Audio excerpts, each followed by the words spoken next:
Seltzer Kings. Podcasts. Close your eyes, exhale, feel your body relax, and let go of whatever you're carrying today. Well, I'm letting go of the worry that I wouldn't get my new contacts in time for this class. I got them delivered free from 1-800-CONTACTS. Oh my gosh, they're so fast. And breathe. Oh, sorry. I almost couldn't breathe when I saw the discount they gave me on my first order. Oh, sorry. Namaste. Visit 1-800-CONTACTS.com today to save on your first order. 1-800-CONTACTS. I can't do this anymore, Veronica. No, I've been thinking, and this isn't working. And I don't think I quite measure up to the person that you want me to be, and I just can't take feeling like a disappointment anymore. Logan, I don't... Let me get this out, okay? The other thing, you told me you weren't built to let people help you. That's not exactly what I said. It's close. And you know what? I'm not built to stand on the sidelines.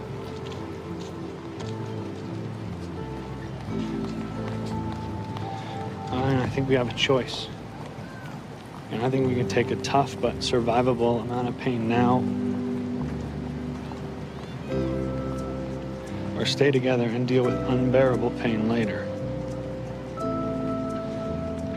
So I vote for the pain now. But I'm always here if you need anything.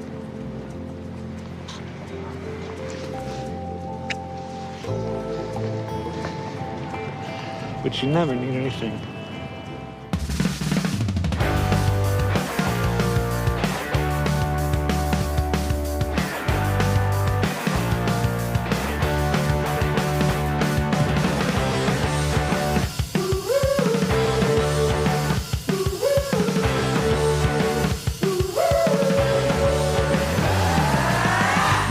Well, hello, howdy, how do you do to all the people out there in the podcast listening universe. Welcome to another episode of Boys Watching Veronica Mars. We're just two boys watching every episode of Veronica Mars for the first time, giving our review and our reactions. We're your hosts. I'm Joe Welke. I am Vance. And today we're talking about Season 3, Episode 9, titled Spit and Eggs. It is directed and written by Rob Thomas, not of Smooth by Santana.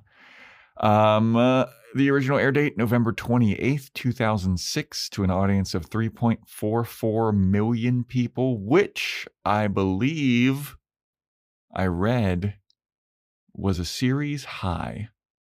Okay. This is a lovely, nice little, Thanksgiving episode, it seems like, you're done gathering with your family. Mm-hmm. I don't think it was actually on Thanksgiving, but God. Before we get into the episode, everybody, join our Discord. Link is in the show notes. Join our Patreon, patreon.com/boyswatchingbuffy. We are covering True Blood. This month, Twilight Eclipse is coming out. We're going through all of the Twilight movies on our movies tier of the podcast. And good times to be had. How are you this lovely, lovely day, Vance? I'm ready to talk about some Veronica Mars. Mm-hmm. Yeah. Yep. Yeah. This week, I'm more ready to talk about Veronica Mars than True Blood. Most of the times, I'm like, True Blood, I got it. I can't wait. Veronica Mars, this show is insane. I never know what to expect with Veronica Mars, and it continues. It continues. It absolutely does. It absolutely does. Predictions-wise, I'm gonna pop open this strawberry watermelon ice, a C4. I told Vance before we started recording, I'm gonna need a tall boy today. This is a big boy. We're switching it up. I'm going with the watermelon burst C4, not the tall boy, but the good boy. Yeah, that is a good boy. Yeah, so spit and eggs. I think I predicted some kind of charity thing where people are spitting in eggs or breakfast or something. Yeah, you said a sorority or frat doing a charity fundraiser and someone spits in eggs. So I'll give you about 30% because there's seemingly a fundraising event at a frat. They're charging money at the door. It counts. I guess. It counts. That's a very generous 30%. I will accept, but I will say that it's very generous. And then at the end of the season, like we always do, we will tally up the points. Yeah. Yep. Yeah. What did you predict? I predicted that one of the victims is pregnant and there's a DNA test. You know what? I liked that prediction. It still can come true. It could. Yeah. I mean, we had Meg. Meg pregnant in a coma. Yeah. I wouldn't put it past the show to do anything. Yep. So let's just jump into this craziness. I do want to note that the recap of the previous episodes ends with Veronica telling Keith the Hearst College rapist has everyone on edge. And then it's an immediate smash cut to a gigantic party where everybody's dancing and drinking. And we get the return of the Mac. Return of the Mac. And she's there with Piz, and they're standing on some kind of rooftop thing. It's a Pi Sig party. And we see Veronica. She's running through the campus halls, the dorm room halls. And she runs to Wallace and Piz's dorm room, and she's banging on the door like, Wallace, Piz, please, somebody help me. She turns around. Her face is all bloodied up. She's been beaten. She's cut. She's got a bunch of shit going on. And then an ominous figure in boat shoes walks up next to her in his Sperry's. The footwear of horror. Comes, and you see Veronica's face look down at the Sperry's, and then she looks up, and she has this very, you don't know what to think of her look in this scene. But then we get the intro song, and then we Quentin Tarantino this shit 2 days earlier. Yeah. The Lilith house has a float that's going around campus, and all of the girls are singing na na na na na na na na, hey hey hey, goodbye, because the frats have been kicked off campus because of the vote that happened last episode. They're all happy about it. Veronica's watching all this happen. The Lilith house girls, they're very, very pleased with themselves, even though they faked a rape. Yeah, I mean, the rapist hasn't been caught, and the frats have been canceled, and all the boys from the frats are still on campus. Yeah. And I would assume, the show doesn't make it seem like this, but I would assume that the kids would still be living in the houses, but they seem like they're not treating it that way, because that would be a big situation, because those houses house a lot of students, so those students would need housing. Yeah. I mean, later on in the episode, it seems like they are not living in the frat houses anymore, just based off of like what goes on later on. Oh, with Piz's radio show. No, that's what I mean. That's what I'm referencing. But they have to still be living there. They it's no way in like one episode they're all out, just kicked out. Yeah, and I would be remiss if I didn't bring up the Fat Boy Slim right here, right now, in the horror movie opening of this. Yep, such a classic. Yep. Yeah. So then we see Veronica's looking around. She sees this float going by, and she's like, "Oh, I guess the Lilith house is happy." And then she turns and she sees Dick Casablancas and Logan Eccles hanging out. And Veronica is in her voiceover. She's like, "Oh, I haven't seen Logan in a minute. I haven't seen him smile. At least he can still smile. He hasn't seemed very happy with me lately."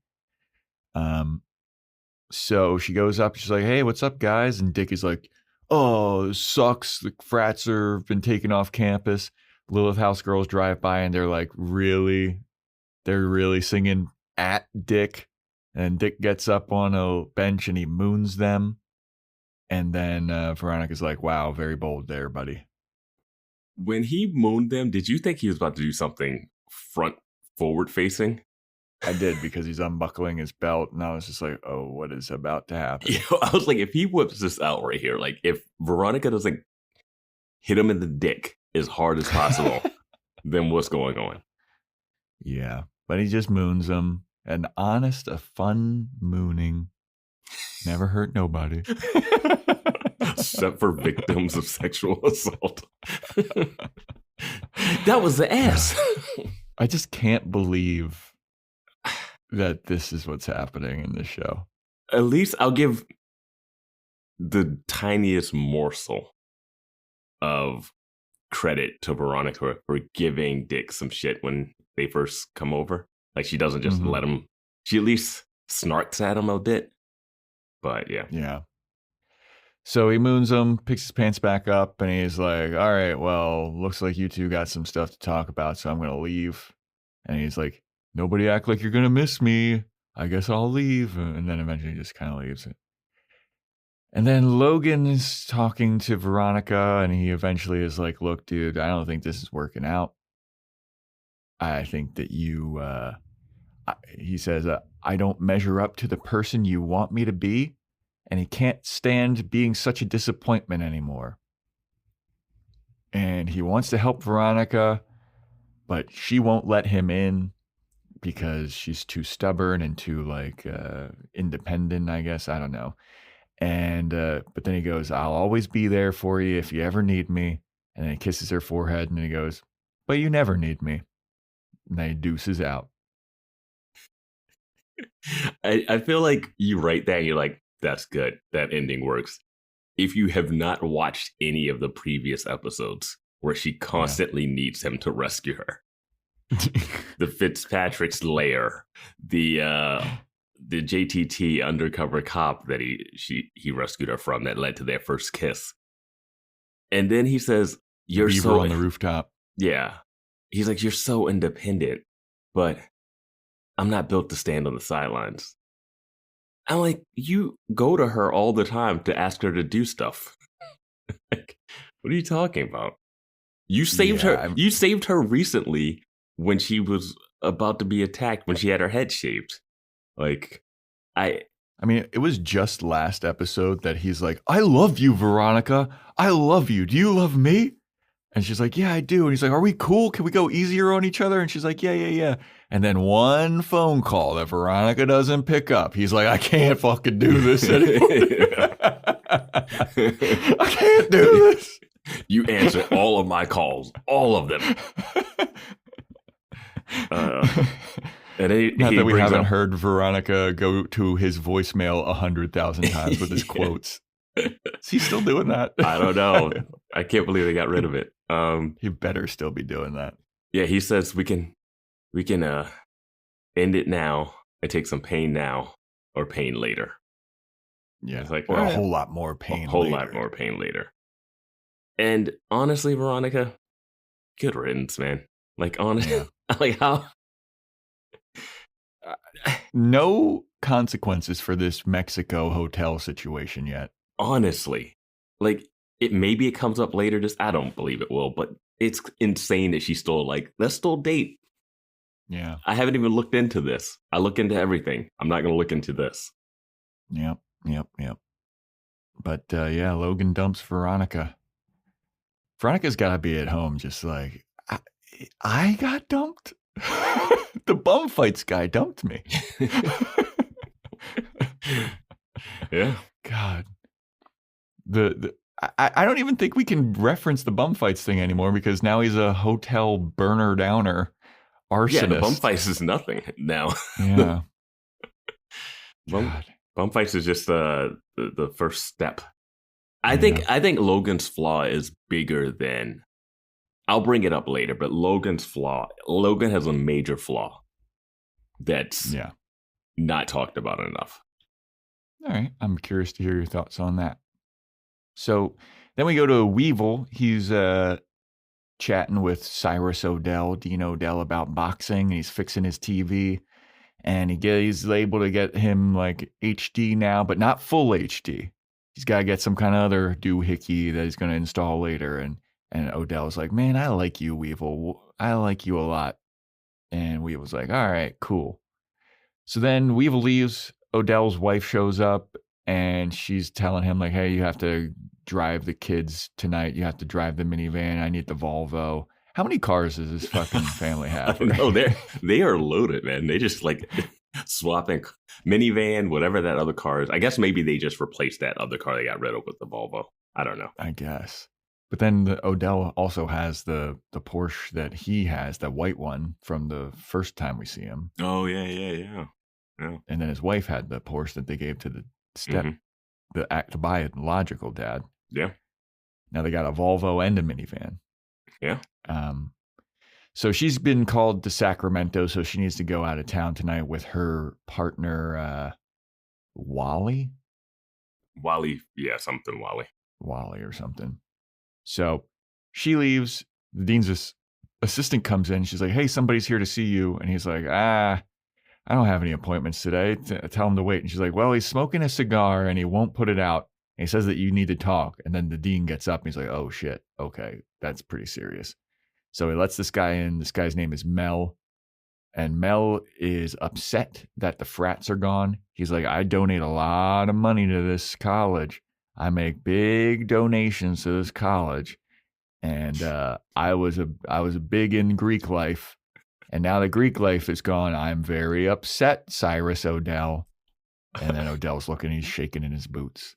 I love his line was, yeah, some of my greatest memories are sitting on the front porch of my frat house watching the girls walk by. It's like, that's what you're rich and smoking cigars and it's and that's your thing. Yep.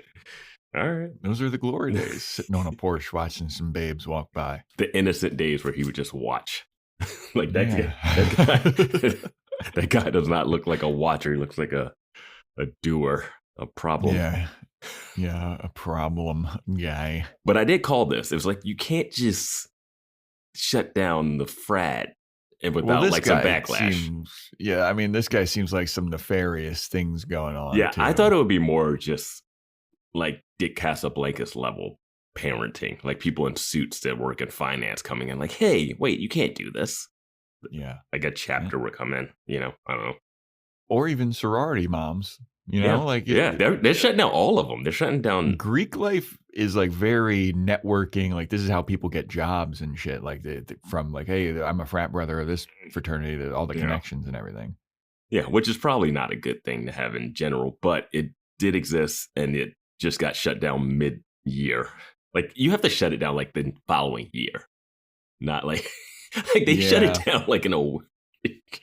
Yeah, because it's like finals time. Because it was what's his face Landry was doing the planning a perfect murder thing paper, but whatever.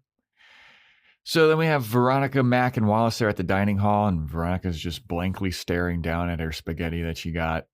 And everybody's kind of like, hey, man, are you all right? And Veronica's like, yeah, I'm fine. They're like, we can tell you're not okay. And she's like, no, I'm fine. They're like, we want to help you. And she's like, I don't need help. And then Piz shows up, and he's an idiot. He does a bunch of bullshit, and he's talking about Greek life and the Greek life dismissal on his radio show. And he's like, everybody should tune into the Piz tonight. And everyone's just kind of looking at him like, you have no tact, sir. Yeah, I'm fine with him being out of the loop here. Yeah, same. Yeah. So then Keith shows up, and he's hanging out with Cyrus Odell. This is back at Odell's office. And Odell is like, hey, Keith, I need you to investigate my wife. I think she's cheating on me. I think she's cheating on me with her work partner, Wally. They go on all these trips together, and she doesn't kiss me like she used to. And I want you to investigate it, Keith. And Keith is like, are you sure about this, man? And he's like, absolutely, positively. I don't understand why Keith entertained the dean as much as he does, considering that the dean drove him to Mexico to pull one over on him. Like their relationship is too buddy-buddy at times, it seems, for it to have started and the way it started. You think that Keith's one day going to get a phone call from Cyrus Odell? I got tickets to this film noir festival. My wife, she doesn't kiss me like she used to. Keith. I'm ending things with her. I'm ending things. Let's go to Palm Springs. Keith, let's go to Palm Springs together. I really enjoy your company. Do you feel this thing between us, Keith? Oh, what could have been. Yeah. But yeah, he's hiring Keith to check in on his wife. He thinks that she's cheating on him with Wally, her coworker. Mm-hmm. So both of the Mars are at home now, and Keith, he tells Veronica, hey, I'm going to Sacramento to investigate a case. Doesn't give her the details.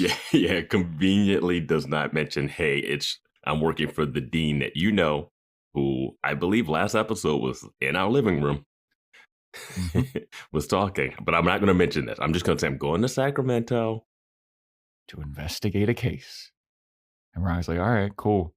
And then he sees that Veronica is also still a little out of it. And he's like, hey, is everything all right? And she goes, yeah, me and Logan broke up. And he's like, oh, I'm so sorry, honey. Are you all right? And she's like, I'm fine. It was just like unexpected. And then Keith's like, all right, well, I'm off to Sacramento. And then he just notices that Veronica is staring off into the distance. Mm-hmm. And then he's like, hey, are you sure you're okay? I can put off this investigation. I can stay here with you. And she's like, no, it's fine. Go do your case. And he's like, all right, deuces. Keith is the worst right here. He is leaving town after his daughter was drugged on campus where he knows there's an active rapist. Mm-hmm. And he is at campus, and the dean is worried about his wife cheating on him, but not about the rape case at all. It doesn't affect him personally. Why would the dean care? It should affect him personally because he's a dean of the school. Yeah. And Keith is just like, all right, my daughter's going through something. Well, the dean needs me to go track down another thing. I hope this isn't a reason to get me away, like Mexico was that one time. I guess I should trust Dean Odell. He's got us looking for people that aren't even kidnapped. I mean, I guess if he's getting paid, you know.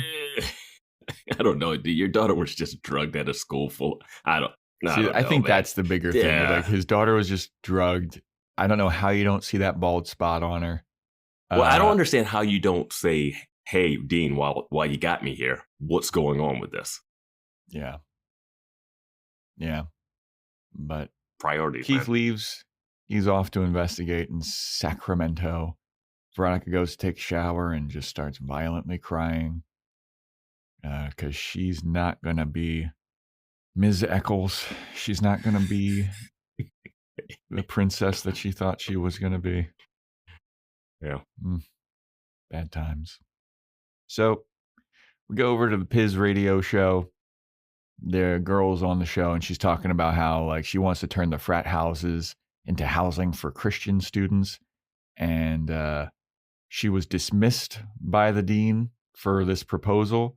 And then she's like, I bet if I was lobbying for black students, I wouldn't have been dismissed. Or gay students, he wouldn't have dismissed me so fast. There's a channel that she can, there's a network that will take her as a anchor immediately. I know what her future is. Absolutely. It was just like, it was so funny. Because I was like hearing her out. She was like, yeah, it'll be for Christian students and blah, blah. But if it wasn't these black students, I was like, Jesus. Yeah. On the Piz? Are you kidding me? And Piz, classic, just, all right. I have nothing, no pushback or anything. All right. Yeah. What about you, Mr. ROTC guy? He's just like, well, I would have loved to have had Cyrus Odell here to tell us why he dismissed your case, but I've sent him an open invitation to come on the Piz so many times, and he hasn't come to the Piz radio show. Like, why hasn't the dean of the school come to my radio show? That's listened to by, everyone. 4 people. Everyone apparently listens to this. Oh, yeah? They after the Piz, they put on that psychic TV show. Yeah. They just turn off the radio and put on the fucking Mama Max TV show. once you're done reading the Neptune High newspaper and then the Hearst College newspaper. It's called The Navigator, Vance. Have some respect. But yeah, Piz is bitching about how Odell doesn't show up to the radio show, and then out of nowhere he shows up. And Piz is like, oh, speak of the devil. That's crazy. So Cyrus Odell, you're welcome to the Piz. What would you like to say? And Odell is like, hey, so I found out that one of the voters who was voting in the dismissal of the Greek life is a property owner, and they owned property. The property of the Greek houses was owned by this person, and it was a conflict of interest.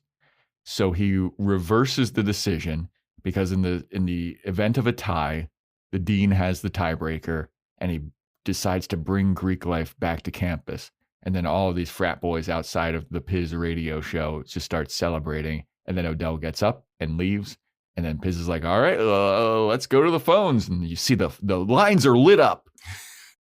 Because everyone's listening to this show, yeah, you know what? dude. I guess a lot of people are. I don't even stand correct. I didn't even think the radio station had a view where you could see people sitting around. This seems like a new station, right? Because wasn't it tucked away in a back? Yes. And now it has a was. window to everywhere. Yep. Whatever. This is nonsense what they're saying about the vote and all that. It just, Yeah. It's just Odell was threatened by Cigar Guy, and he's had to come up with some kind of bullshit excuse. yeah, but doesn't he have to run that by the trustees? He's the dean. He doesn't got to do anything to anybody. There's no checks and balances at Hearst College. Lady Hearst was like, fuck the frats, and just walked away last week. I mean, and now we're just undoing everything from the last episode. I Rob know. Thomas saw the last episode and was like, no. We can't. No, Logan and Veronica are in love. No, they're not. They're dumped. The frats are off campus. No, they're not. They're back on. Yeah, I'm surprised this didn't happen before the intro credit. Right? Yeah, but yeah, so Greek life is back. The Piz phone lines are lit up.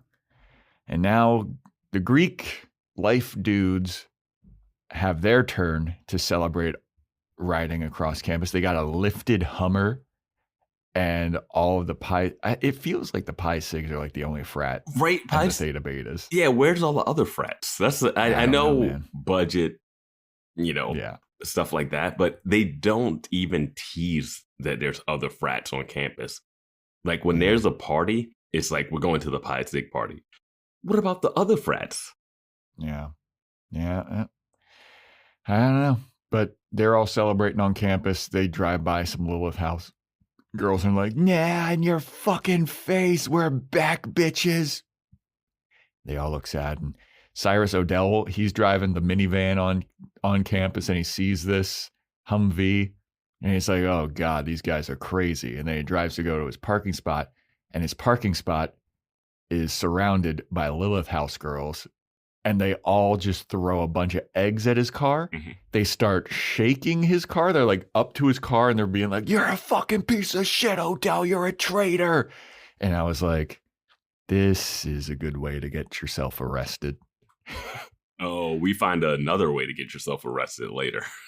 Oh my God, dude. What is the Lilith house? I have no idea. It's not a sorority. I guess it's some kind of just like, is it a group club? I guess it's just like a women's club. Okay. Yeah. Yeah, it's a club on campus, I'm guessing. Yeah, it has to be. Yeah. Okay, because I'm thinking that I've heard of something house like before from the 90s, but I'm not. Yeah. Whatever. Yeah, I don't know. I know that Lilith was Lucifer's wife or lover in the Bible. I don't think they're going that deep, but maybe. I feel like it might be. Maybe you're right. Maybe. They don't like women. Discord. Let us know. Yeah. Lilith.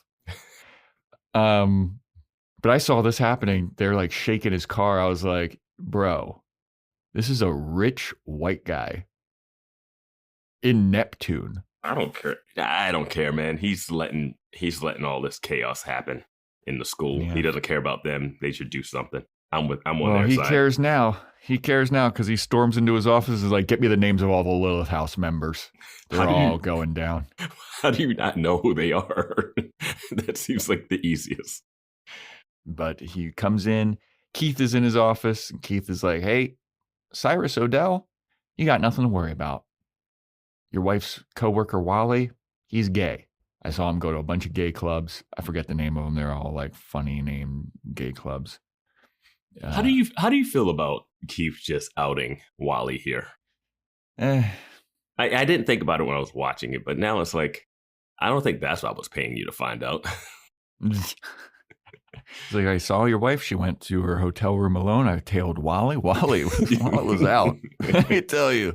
He was on the other end of the glory hole I stuck my dick in. And he's good. He is good. I had to make sure he was gay. I made sure. I'm thorough. I even called Vinny to take pictures. Yes, Vinny was across the street with his long lens. And he was... Honestly, when this show started, I did not think the Dean would have so many scenes. And people have talked about how, budgets, we couldn't have like a bunch of Mac and Wallace and Weevil in because of budgets and stuff. And I'm like, wait, you got Begley Jr. in like every single episode. I'm sure he costs more than these actors, Mac and Wallace. And it's just, why? Like, it's fine for what they're doing, but I feel like you could cut some of him down and get a little more Wallace, a little more Mac, even a little more Piz and Parker. Like, I want to see the crew together. I do too. And I gotta say, I don't know how much more of Dean Odell we'll be seeing. They really maximized their budget of Ed Begley Jr. Mm-hmm. But so Keith's like, yeah, her coworker's gay. You don't got to worry about it. And Odell was like, oh, thank God. All right, cool. And then Dean Odell's assistant comes in and she's like, boss, did you see the newspaper? Did you see the papes? And Odell's like, no, I haven't. What's it? She's like, there's a classified ad in the paper warning students to stay away from the Pi Sig party that's happening tonight. And the classified ad reads, I'll choose my next victim at the Pi Sig party tomorrow night. You've been warned. And Keith hears this and raises his eyebrows like, that sounds like something I'm not going to look into. Insane to me, dude. Insane. Keith is sitting in the room where someone is like, hey, the serial rapist is planning to take a victim at a Pi Sig party. Doesn't react whatsoever. I do not This is a guy who has caught a serial killer. Yeah. What is he doing? How does he call Veronica to be like, hey, stay away from the Pi Sig party? Like, he doesn't even try. And how are the police not involved in this? Because it's a straight up warning in a new like the Sheriff Lamb's an idiot. We can't trust that guy. The campus police can deal with that. There's no it's insane. Yeah. This is not This is Babe Ruth calling his shot. Hey, I'm at the Pi Sig party tomorrow. Yeah. Even if it's a false flag, you still have to take it seriously because of what has happened. I mean, I guess they have security at the party later. But not like not anybody really, not to the level that they need or to the level that they're like, hey, maybe we should cancel this party, or to the level that people decide, I'm not going to this party. Oh, are you kidding me? It's a Pi Sig party. I only have one of these every weekend. We're not going to not go to the party. People get raped. That's just happens. Jeez. God, dude. Yeah. Neptune is a hellscape. Like, I think there would be some hesitation to go to a party that is known for date rapes. But it is not. Like, it has not stopped. Even if it was false, they still had that stink on them. Yes. They had that newspaper article where it's like all of these are connected to the Pi Sigs party. How are the other frats not being able to be like, hey, we're going to throw a party that's rape free? Like, I don't, I don't understand. Yeah, yeah. That's like what's the theme of the party? Nobody gets raped. Yeah, it's like they're marching into the slaughterhouse. Like, what are you doing? It's crazy. Well, that's why I'm just like, is there no other frats having a fake ID? Party? Go to a bar drinking. Like, what? I know that when Wallace went out with his buddy from the basketball team, they didn't go to a Pi Sig party. Yeah, like, have a fucking party in your dorm. We saw Mercer doing that. Oh. This little casino shit. Yeah, there's stuff happening. It's freaking Neptune. Yeah. Go to the Grand. There's always some crazy shit going on at the Grand. Go to the all black frat that locked Wallace in the closet. Oh yeah. Go to Logan's suite. Just have Logan throw a party. Yeah. Yeah. Nothing bad ever happens at Logan's party. Nothing bad has ever happened at that hotel. Oh, what a cursed city. So anyway, we have Veronica walking around on campus, and she's got some hardcore bangs now. She got broken up with, and she got the bangs. She got the breakup bangs. I love it. They had the shower scene, and then it's like, boom, new haircut. Yeah. That's like the classic, I just got dumped. It's bangs time now, baby. Like it is.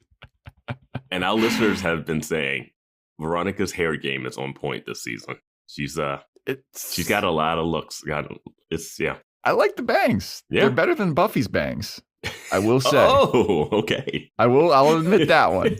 I didn't think the Buffy's bangs were that bad, but Veronica's bangs look good here. They're awful. Buffy's bangs were awful. Everyone knows they're awful. That's your opinion? That's her opinion. Veronica's bangs? That is Sarah Michelle Gellar's opinion. I think they look fine. But anyway. Your fashion card is revoked. No, that's all I ever had. No. You'll get it back at the end of the semester.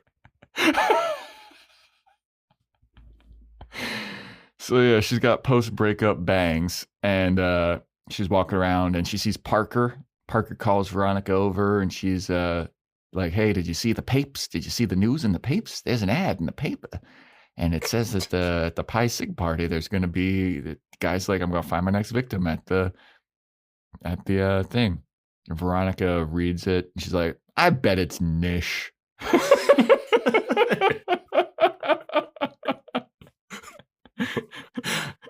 Veronica, you were attacked. You were attacked by someone. This seems like something Nish would do. But Parker's like, either way, I'm trying to get girls to be like very cautious about going to this party because we don't have any other choice but to go to this party.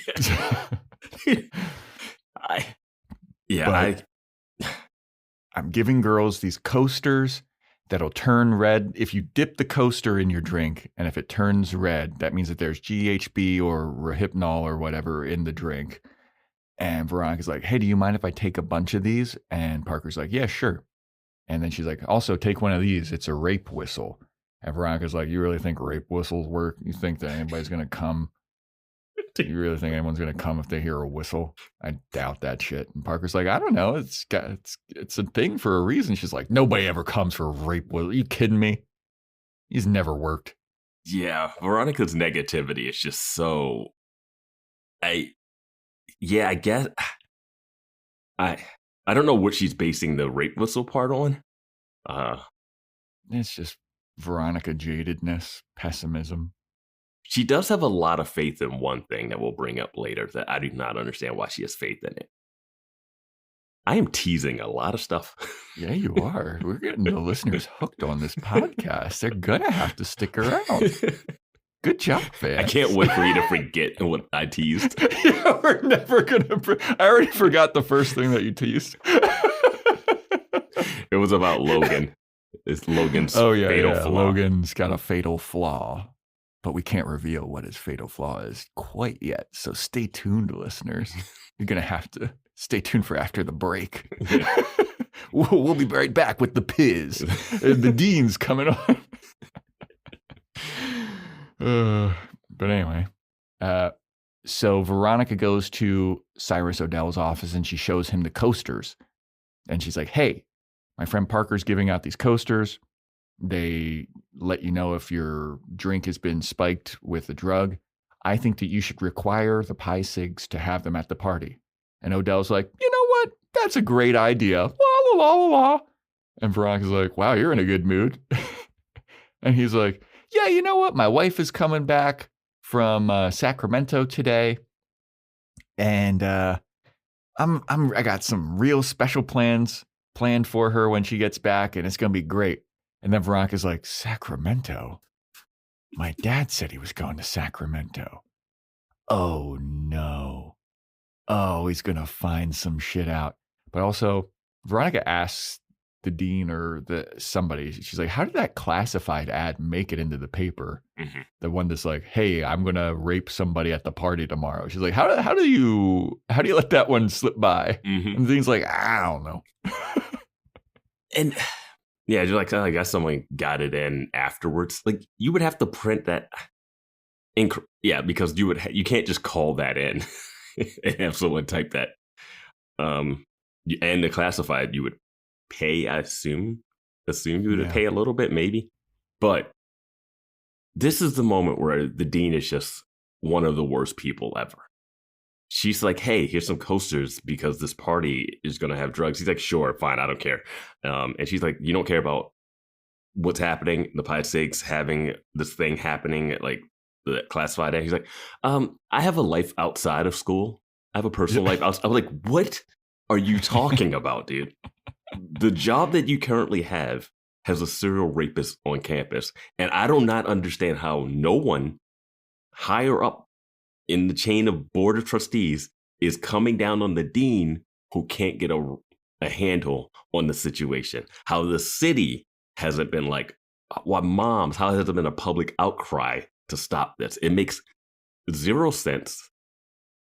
And he's just like, la, la, la, la, la, why you're not cheating on me because Keith's the worst at PI this episode. And I'm just like, dude,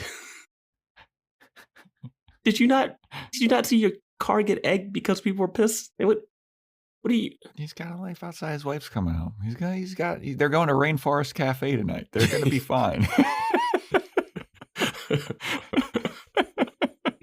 He's got something. They're going to medieval times. It's going to be sick. Okay, sure. About a rapist on campus where I work and where I'm in charge of everything. Me and my wife, we're going to Olive Garden. When you're there, your family. We got Cliff. Cliff shows up. Yeah. When you hear your family. Unlimited breadsticks. And then I'm going to show up to campus and everyone's going to be crying in my office because of the trauma that happened. And I'll be like, I just don't understand how you're so flippant. I just don't get it. Yeah. But Veronica's all sad now because she heard that the wife was in Sacramento, puts two and two together. Keith was in Sacramento. So, yeah. So, speaking of Odell's wife cheating, we go to Professor Landry's class, and he read all the perfect murder papers, and he's like, wow, a lot of you guys are frightening.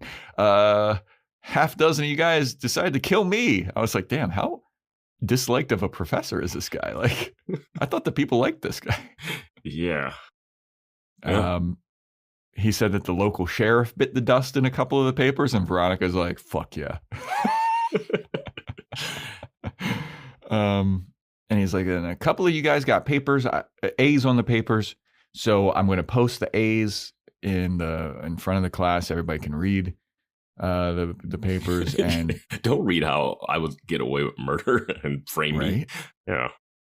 And Foyle's giving back the papers, and he gives Veronica her paper, and she got an A, and he writes, "See me," on her paper. And then, dude, after he gives her the paper, he's got the like suspicious, like darting eyes. It's like, this fucking guy is such a weirdo. I need to figure out what else this actor's been in. Yeah, because he's doing shit, man. He is making choices. He was made for this show. He was made to be on Veronica Mars. He absolutely was. Yeah. He's so contradictory in his actions. Like, it's so bizarre. But he writes "see me" on her paper, so Veronica shows up to his office, and he's not there yet. So she's like, well, he's not here, so I'm going to snoop around. I'm going to look at his cork board with the yarn and see what he's figuring out about this rape investigation. And so he sees that Chip, they have like the headshot of all the frat guy headshot or whatever thing. And fuck, I forget what that's called. Detective board? No. The picture with all the frat brothers on it.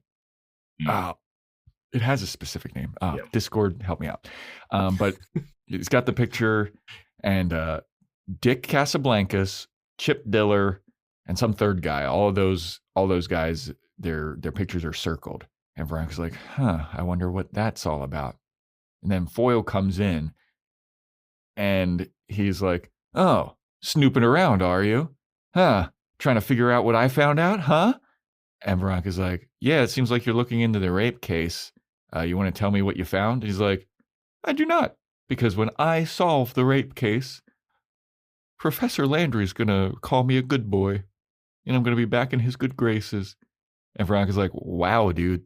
I thought we were trying to solve the serial rapist case and protect women on campus. And you're not going to give me any of your findings? And Foyle goes, are you going to give me any of yours? And Veronica's like, touche. And I was like, this is awful. Yo, this moment infuriated me to no end. Yeah.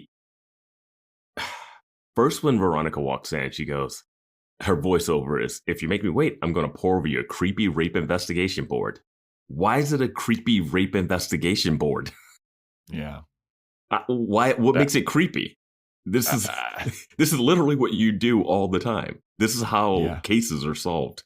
This is what you would be doing if you worked at the FBI and whatever. So I don't know why she calls it creepy. Secondly, when she literally says it's about helping girls and solving the rape, and then he says, do you want to share your info? And then she gets coy and silent and just smirks at him like, no, I'm not going to share. I lost all respect for what she's trying to do. Like, I don't understand. What is this? Why do you, what are we doing? It's two people with information. They're not sharing. Okay, you want Foyle to be an asshole because he's not sharing to get the credit. And then you yourself are doing the exact same thing.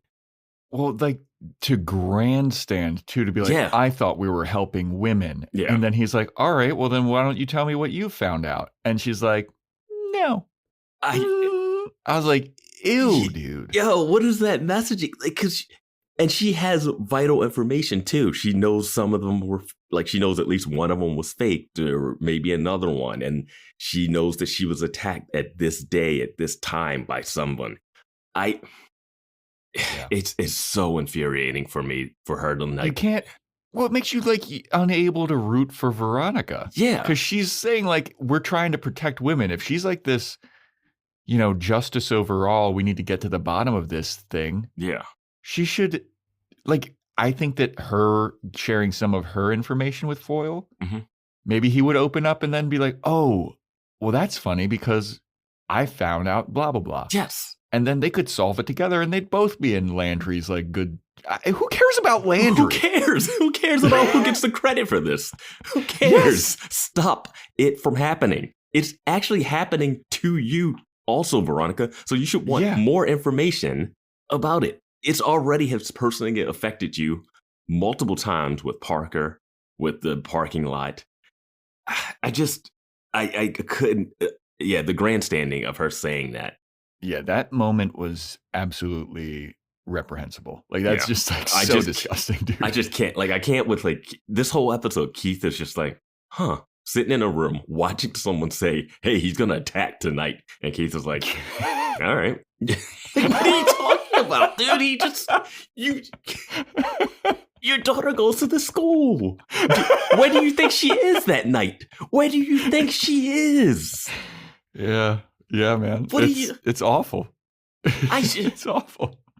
And here she's like, we're just going to keep playing this game of who can find a rapist first with Foyle and her. Yeah. Like, this isn't... You got a little, like, Sherlock Holmes and Moriarty situation going. And it's just like, no, dude. You're both should be on the same side. It's one thing if Foyle was just proven to be someone that you can't trust at all or something, but there's not that there. Yeah, he's just look. Foyle's a dick. Yeah, he's an asshole. But like, if you're both like, why is this a competition for Landry's approval, who you should not even give a fuck about? And at the very least, give him something so you get something so it helps you. Because I've seen Veronica do this multiple times where she gets information from people and she's the only one that can figure out how to put it all together to solve something.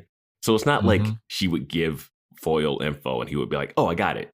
What would happen is he would give you information and then you would get it. Well, the only info that she's ever gotten from Foyle is that there has never been any DNA, semen, or anything at the scene of the crime, which I'm called bullshit on. Yeah, I'm gonna bullshit on that, dude.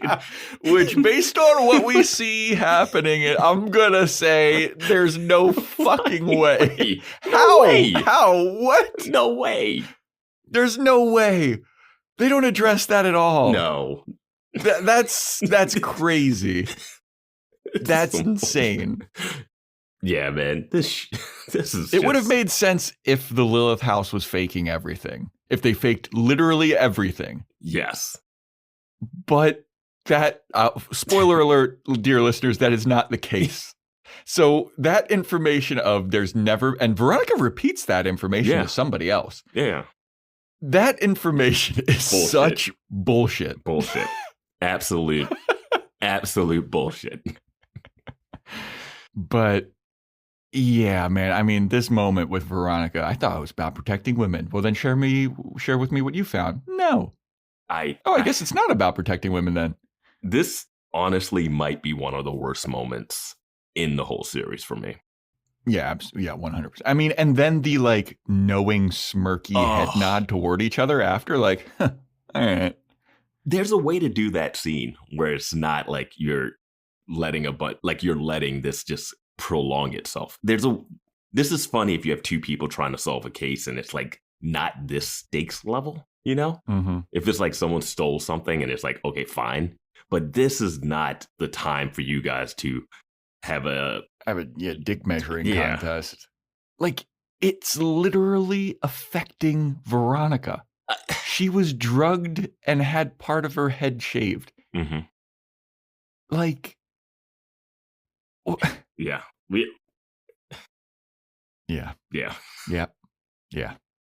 After that little moment, Foyle's girlfriend comes in, and Foyle's girlfriend is the lady Bonnie who was seen stumbling out of the frat house when Veronica was with the dumpster diver and Dick. Mm-hmm. And she's been hooking up with all these other frat guys, and Foyle's like, oh, hey, Veronica, have you met my girlfriend? And Veronica's like, and then the girl's like, have we met before? You look familiar. And Veronica's like, we may have met. No. It's like, this is a oddly non-cute moment to follow up this. Like, I really don't care that he's dating Bonnie at all. Yeah, but it might, we'll see. So then Veronica's at home and she's thinking about everything and she's really taking it all in. And Keith shows up and Keith's like, hey, how's it going, honey? Did some investigation and I got good news. I feel good about my job. I gave Odell the good news that his wife isn't cheating on him with his coworker. Everything is so splendid. And Veronica's just got her face in her soup and she goes,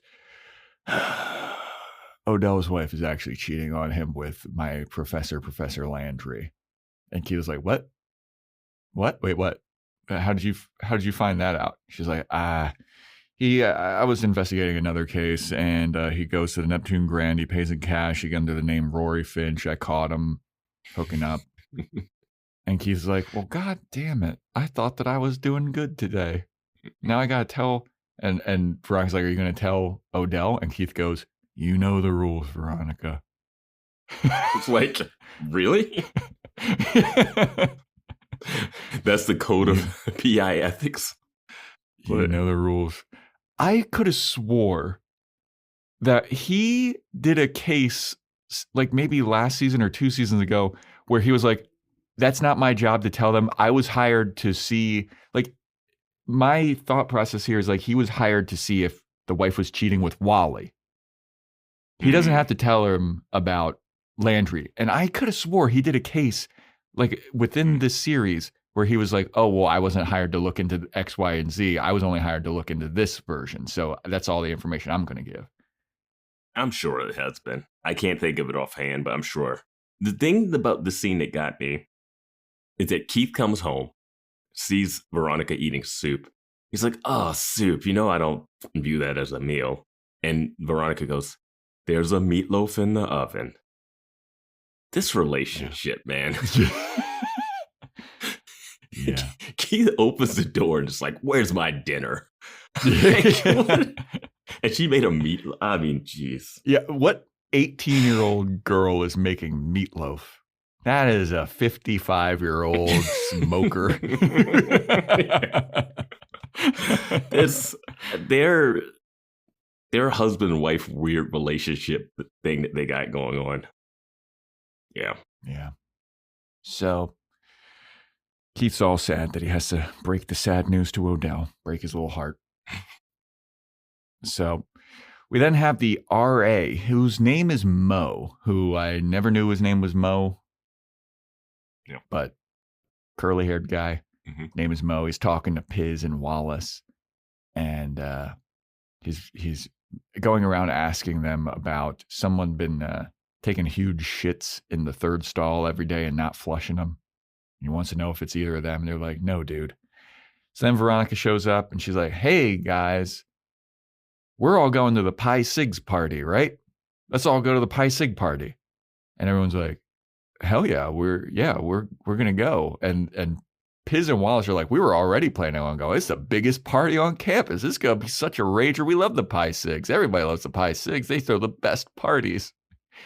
The fact that they were just already about to go to this party. Like, Wallace, have you been talking to Veronica? Is she your friend at all? Not even are they going to go. They say everyone at Hearst is going to go. Dude, that's what Parker was saying. She was like, I'm trying to get girls not to go, but no, they're grabbing whistles and saying, let's get this party going. Like, it is wild. And it's not like the frat has been down for months and it's like they're finally back. They throw a party, it seems like, every single week. Like a full-on rager every week. So Veronica's like, all right, well, if we're all going, I'm going to ask you guys to help me out. And then they're like, oh, God damn it. Son of a bitch, dude. Like, I knew that this was too good to be. I knew you didn't want to just party at the rape den. God. Yeah. God. So Veronica's like, hey, Mo, are you going to the party? He's like, nah, I might go to the party, but I'm like doing the safe ride home thing that I do with the golf carts. So I'm going to be there. And she's like, hey, here, give me your phone number. Or so like if you see anything suspicious, like somebody passed out or like they've been drugged, give me a call. And he's like, oh, okay, yeah, sure. And Veronica's like, all right, cool. See y'all at 9. And then she leaves and everyone's like, God damn it, this was supposed to be a party. But now it's not. It's work now. I wanted to let loose tonight. Oh, I got to stop a rapist. No. I got to study for my mechanical engineering test. Oh, yeah, he fucking forgot all about that. He's their numbers guy. Anyway. And he's like the guy-girl ratio. We're not going to get into this, right? It's just me, Piz, and Veronica. True. Very true. So Veronica, where's she go? She goes over to Mac. She's like, Mac, you got to come to the Pi Sig party. And Mac is like, no, I do not. And I do not want to at all. I hate that she recruited Mac. I hate everything that she knows about Mac's experience, everything she knows about the situation. I hate that she even dragged her into this. She dragged her off the sidelines of the show for this. And that's what bugs me. This show doesn't even like address that she's been missing for like 7 episodes. They're not like, hey, Mac, good to see you. You've been busy or something. Like nothing. Our computer genius Mac, and this is what she's used for? Yeah. She's got to help. She's got to help. Mac's like, I don't want to. And then Veronica drops to her knees and puts the puppy dog eyes on. And Mac is like, how could I resist? How could I resist? Fine, I'll go. So then Cyrus Odell, he's leaving his office, whistling Dixie. He's all happy. He's going. He's going to the old spaghetti factory with his wife. He's going. Macaroni Grill. Yeah. He's going to Bennigan's where they got a bunch of that shit on the wall. He's got big plans with his wife, whose name I just do not know. No. She's Dean Odell's wife, that's all. Yeah. And he's about to walk out, and who's in the doorway to stop him? Keith Mars. Mm-hmm. He's like, I got some bad news for you, buddy. Got some bad news. So Keith's telling him about Landry, and Odell's like, God damn it. I guess I can cancel my reservation for TGI Fridays. Is this the same night as the party that he's talking to Dean It Odell? is. So he's on the campus? Yep. Fucking Keith, man. He's like, you know what's really important? That I tell the dean in person because we're best friends. This isn't a phone call. I need to go and talk to him in person because me and Dean have been through a lot. They have been. They went to Mexico together. You think they haven't shared a couple secrets? Yeah. I helped them cover up a kidnapping of a man and extracting his bone marrow. This is the guy I want to spend time with. Think if it was your daughter. Think if it was Veronica, Keith. Oh, shit. I didn't think about that until I was right at the elevator at the hospital. God. Hey, Keith, think about if it was your daughter going to a school with a serial rapist who's attacking the party tonight. You know those old commercials like, it's 8 o'clock. Where are your children? It's like Keith never saw those commercials. He was out in Mexico. looking for Veronica's ex-boyfriend. Mm-hmm. So then we have a party. We're at the Pi Sigs party, and this little chunk of my notes I wrote in all caps, Jesus. I hate this section. Everyone is here's the thing I'll say. I feel old and out of touch just because I feel like I'm the only one in the watching the show that is concerned about what's happening to people. The characters in the show do not seem to care about what's happening on the campus. And it's getting to a point where like, am I crazy for caring? No. You know, as much as Sunnydale residents had Sunnydale derangement syndrome where they just like don't see vampires and shit going on. Yeah. Neptune, I don't know what kind of spell the Pi Sigs have all of the students of Hearst College under, but my God. I mean, this party is a rager. But my issue here is with Wallace and Piz. Let's talk about this. So Veronica, she's at the party. Piz, Mac, and Wallace are there. She gives all of her buddies the coasters, and she's like, hey, if you see anybody that looks like they're even slightly out of it, just test their drink, make sure they're not being drugged, and that's what we're there to investigate. And Wallace goes, well, what if I see a cute girl, then I want to dance? And then Veronica says, yeah, you can dance with that cute girl, but just know that your libido could potentially cause a girl to get raped. And I went, oh my God.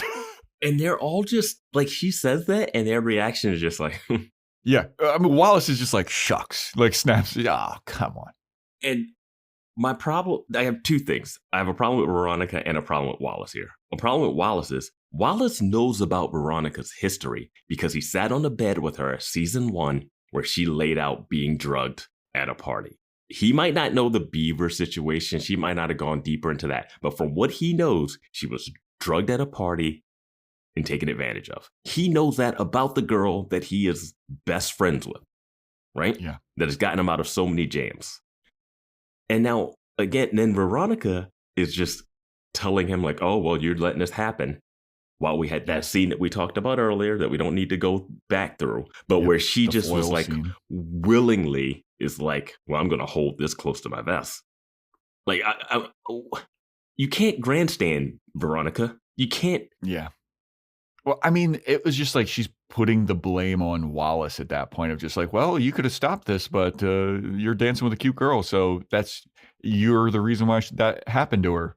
And they're also joking like, about it. And it's also told in this jokey way, where it's like, this is just fun banter back and forth, but it's the most serious shit ever. Like, you saw Parker. Wild. You saw Parker the night it happened and the next morning when she realized. Yeah, I mean, this was the first time I wrote Jesus in all caps because I was like, why are we joking about this? Yeah. Why are we putting the blame on like guilt tripping Wallace? Like, get that's why they're there. But why is Wallace even saying, but what if I see a cute girl? Like, yeah, that is a dipshit move by Wallace. Read the room. Like, it's like, if he's going to say that, it's got to be in a, like, I'm trying to lighten the mood kind of way. But it just doesn't play that. It's never mind the fact that there was a classified ad in the newspaper that's like, I'm calling my shot. My next victim is at this party. And that's the next thing I brought up in this scene. Is Veronica not worried that the rapist will target her to finish the job it started in the parking lot? Because you are noticeable, Veronica. Like, you're not even going undercover. You're just walking around the party. I will push back on that. She does have new bangs. So maybe the rapist won't recognize her. That's why Bonnie couldn't tell who she was. Bonnie's like, have we met before? I remember you look like this annoying little blonde that I met once, but she had an average haircut. You are glowing. You have these incredible bangs that look so good. Yeah, but it's just like, you got like a post-breakup glow up? Is that what I'm seeing here? Also, you're going to a Pi Sig party where no one likes you, which we get to very soon. Oh, like, yep. So Veronica, like, and also there's like security or like a cop at the front of this place. No. And Veronica's like, all right, all of my friends, here are fake IDs that I got for all of you. They're in earshot of everything. I did not realize. I thought she was giving them fake IDs so that they could. She was like, I got these gifts. These are fake IDs for all of you, which I love that she made fake IDs without taking their pictures or anything. She was just able to get it. I thought this was for later. Pictures. I thought this was going to be for later, for like if they go to a club off campus. I did not know they were getting carded to go into the party. I thought she was going to give them gift cards, but then she has like these cards, and I was like, what is that? You know when you give them that? When you're walking to the party, not right next to. Yeah, not when the cop is like 3 feet away from you. She's like, fake IDs. So they're going to the party. Everyone at the party has to buy either a beer cup or a soda cup. Beer cup is $10. Soda cup is $5. Veronica. Did you think it was crazy that the soda cup was red and not the beer cup? Right? Yeah. The soda cup should be the white one. Yeah. But anyway, that's neither here nor there. We will not go down a hole of discussing cup colors. Yes. Let's move on. So then he also goes in, if you got a cup, we had these coasters. They're rape test coasters. And Veronica looks at the coaster and she's like, this is not the same coaster that Parker was giving out. This is some kind of bullshit coaster. And she's like, where is Chip Diller? I'm going to give him a talking to. But before that, the guy that's at the front is the guy that Veronica threw the beer on in the last season. Yes. So she's not going to be able to walk around this party inconspicuous. Yeah. Yep. But they go in. She finds Chip. And wait. Before you, the guy also, when she gives him shit about the coasters being not the right coasters, he literally says, "Don't get raped." Mm-hmm. What are we doing? Yep. Yeah, man. Like, that's his greeting. Hey, here's all the information. Get on in there. Don't get raped. I'm sorry. If I'm Wallace, I'm sucker punching the guy. I don't know. Like, I don't understand how they're just taking this. Veronica got them off of, like, alleged rape charges when Lilith House faked it. I don't know, man. Should they like her? I don't know. Getting them off? I can't tell. But then every other episode, she's like accusing one of them of rape. Every other episode, this right here, the next scene. Yeah. This is crazy. I just don't get the This is the whiplash, second man. time We're back I to wrote whiplash. Jesus.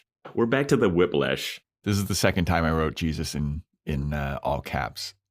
So Veronica goes through the party. She finds Chip Diller and she goes, "Hey, what's up with these coasters? These are not the same coasters that Parker was giving. These aren't going to test for anything." And then Chip goes, "How do you know that they don't work?" And she goes, "This is the ones that Parker gave. They're two-sided. This is the ones that you have. They're one-sided. This isn't the same." And then Chip goes, "You don't know that they don't work, and it's going to be fine. Everything is fine, Veronica." And he goes, "Why don't you test the coasters that we're giving out? Go find somebody who has a laced drink with them." And then so Veronica puts the coaster into the girl that Chip is talking to's drink. And she says, and I quote, "Here you go, Bambi. If it turns red, he's trying to rape you. If it doesn't, he still might be trying to rape you." And that in my note, I wrote, "What is this show?" Yeah. We just had an episode where Chip was drugged, Yes. head shaven, Yes. egg shoved up his butt. Yes. And now he's just like, whatever, that never happens. You yourself are a victim of, and I didn't even bring this up last episode, and because the show refuses to believe this is possible, no one even thinks that the serial rapist did this to Chip. No one at any point thinks that that's what happened to Chip, even though everything that happened was the MO of the Hearst campus rapist. So I don't even understand. Like, why is he giving so much attitude as Well, it's also the whiplash of Veronica at the end of the last episode being like, Chip is the only victim here. Like, how the only one that I know for sure is real is Chip Diller's. And now she storms into the party and she's like, "This guy's gonna rape you, lady." Just like, yeah. What? Like, how many times are you going to accuse this guy of rape? Right? And but also, like you just said, Chip last episode dived over a table to attack some guys who were singing a Peter Cottontail song because he got an egg shoved up his ass. Yeah, I mean, and now he's like, rape though. Like, prove it. It's like, what is happening with this show? You guys hired Veronica to prove that you guys didn't do it. And now she's like mad at you guys about the coaster. I don't know why you guys have fake coasters. It feels like it would be harder to get fake coasters than it would be to get the real coasters. Like, yes. Why would you do that? And also, why is this party open beverages? 30 packs, cases of beer. Everything should be you have to open your own beer. It should not be everybody having. They have like 17 kegs at this party. This party has way too many kegs. I mean, Pi Sigs do know how to party though. Until we see the band. Until the band. I'm like, what the? I'm like, this is the party you guys all came to? This is the lamest shit ever, dude. It's so lame. But this should be bottle only. Bottles and cans only. They should not have open beverages. That should be a mandate. It's insane. I mean, and then Veronica leaves being like, "How do you live with yourself, Chip?" And he's just like, "I don't know." He lives with some fun. This guy was like fighting bullies for being taunted, and now he's flirting with the girl who doesn't walk away when another girl's like, "You might be raped." Well, he's doing fine. He's doing fine. Well, I'm also like, I'm surprised Chip isn't like kicking Veronica out of this party. I don't know how they didn't let her in. Why did they let her in? Why would that guy sitting at the front she threw a beer in his face last year around this time, why would he even say you can get in? You cannot let someone into these parties. This isn't an equal opportunity thing. People get turned away from frat parties all the time. Yeah. Yeah, man. Yeah. So much of this season doesn't add up. and details of it and like little plot threads that just like don't add up. Like this doesn't add up, dude. The way individual characters are reacting to the seriousness of this problem and the lack of action by people like Keith. Yeah. And the dean, who should be under fire he should be trying to solve this like crazy. Instead, he's like, is my wife cheating on me? My son needs bone marrow. Oh, my car got damaged. I'm like, no, you have real problems, like on campus. But he also has a personal life, Vance. His job isn't his life. I forgot he's got to watch boxing and eat popcorn and drink whiskey. He's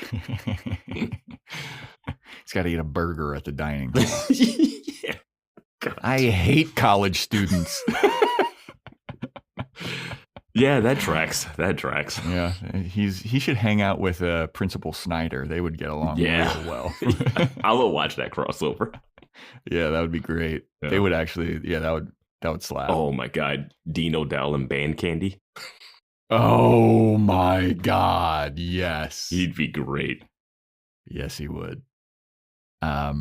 I think he and Giles and Band Candy would get along. Yeah. They seem like they would be the kind of, yeah. I feel like just regular drunk Giles, but not the Giles in Band Candy. Because I don't know enough about Dean when he's younger. I was gonna say O'Dell seems like he was kind of a wild child as a young, because he loves fucking boxing and smoking cigars and shit. Yeah. It seems like he would have had like a history, but he wouldn't have gotten along with Snyder in Band Candy because Snyder was like a dork. Yeah. Anyway, so we go and see the band that's playing. So keep in mind, this is a frat party. Everyone at this party is like 18 to 22 years old. Mm-hmm. This band is like people in their 40s and 50s, and they're playing Sweet Caroline, which, is a banger. That's a white people banger. Sweet Caroline is a fine song. Do not expect that playing on stage at a frat party. With this guy who, this band looks like they play cruise ships. Like he's got like a sparkly button down and shit. Like this is not the vibe. This is a wedding band. Like you would get yes. You would get like Oz's the band from Buffy. Oh yeah, Dingoes Ate My Baby. Yeah, just it would be a college band or like a guys that used to go to the college or something that have a band. This is not it. No. Like Sweet Caroline is like a big thing in Boston. Like I wouldn't think that I don't know. Just the wedding band of it all. Like you're so correct. Like this is a wedding band. And this isn't like middle of the party you play Sweet Caroline. Sweet Caroline comes at a time where everyone wants, it's like a specific moment in a party where you play Sweet Caroline, not in the middle of the peak party. I was going to say it might be that specific time because they show the crowd and everyone is stoked. Everyone's like reaching towards the band like, yeah. I would be like, everyone's drugged. The drug is airborne. They somehow made it into a mist. Yeah. Oh no, it's in the air. Ba ba ba. Good times never seem so good. So good. Why? Like what? But Piz and Wallace, they're out there. They're looking for drunk girls to test their drinks. And Piz runs interference because they see a girl who's like passed out on some guy. Mm-hmm. And they're dancing. And Wallace is like, yo, we got to go check that girl's drink. So Piz runs interference by dancing very fucking weird to get everyone's attention. Wallace dunks the coaster in the girl's drink. And he looks at Piz and he's like, oh, this girl's fine. She's just absolutely wasted. She's getting date raped in another way. Yeah, right? We're all good. The only way women get taken advantage of is if it's drugged in their drink, not if they pass out from drink. Yeah, no, that's no foul play there. She's fine. My God, dude, the show. And also, Wallace, you're a black guy running around dipping coaster pieces in people's drinks. You think You think that's a good look? You think you guys have that's a good look sneaking around going doop? You guys look like you're drugging people's backs. You look like you're drugging drinks, not testing them. Yeah. If I'm looking across and I see that, I'm like, oh, that guy just drugged that girl's drink. Mm-hmm. Mm-hmm. Yeah. Good luck explaining that. Piz running the 2-man operation. Yeah. They're running a 2-man operation for good, though. Mm-hmm. Mm-hmm. They're the antithesis of our antagonists. When I saw those two ogling girls sunbathing in the quad, I was like, those will be the heroes we need dipping coaster pieces into drinks.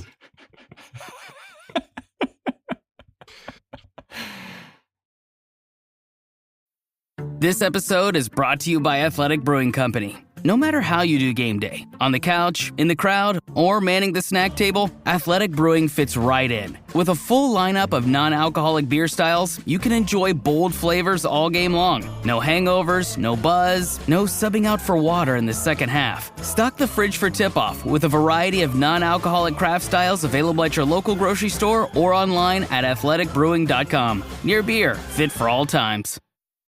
So Veronica's walking around the party and she finds Bonnie, who is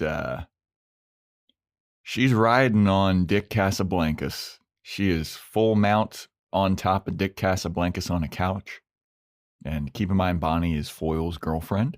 Why is she dating Foyle? Makes no sense, does it? No, I mean, if these are the guys that she's hooking up with, like going out with Foyle, that guy is a fucking herb, dude. Why go out with anybody? True. Yeah. Why are you dating anybody? Yeah. I guess we don't see that Foyle charm. We only see him being an asshole to Veronica. You don't see him get out the shower in those locks. Yeah. I still think he did it. He did something. Something's happening. That guy is no, he did something. Yeah. But so she's riding on Dick Casablancas's cock, and Veronica shows up and she's like, "Hey, Bonnie, aren't you Tim Foyle's girlfriend? What are you doing here riding on Dick Casablancas?" And she's like, "What are you fucking doing here?" And then Veronica puts the tester coaster in her drink. And then Dick is like, "Oh, why do you care about her boyfriend? Where's your boyfriend? Oh, wait, you don't have one anymore." And then they both like laugh at Veronica. And Veronica is then like, "Okay, well, you're not being drugged, but you should use protection when you have sex with Dick Casablancas. You both should use protection.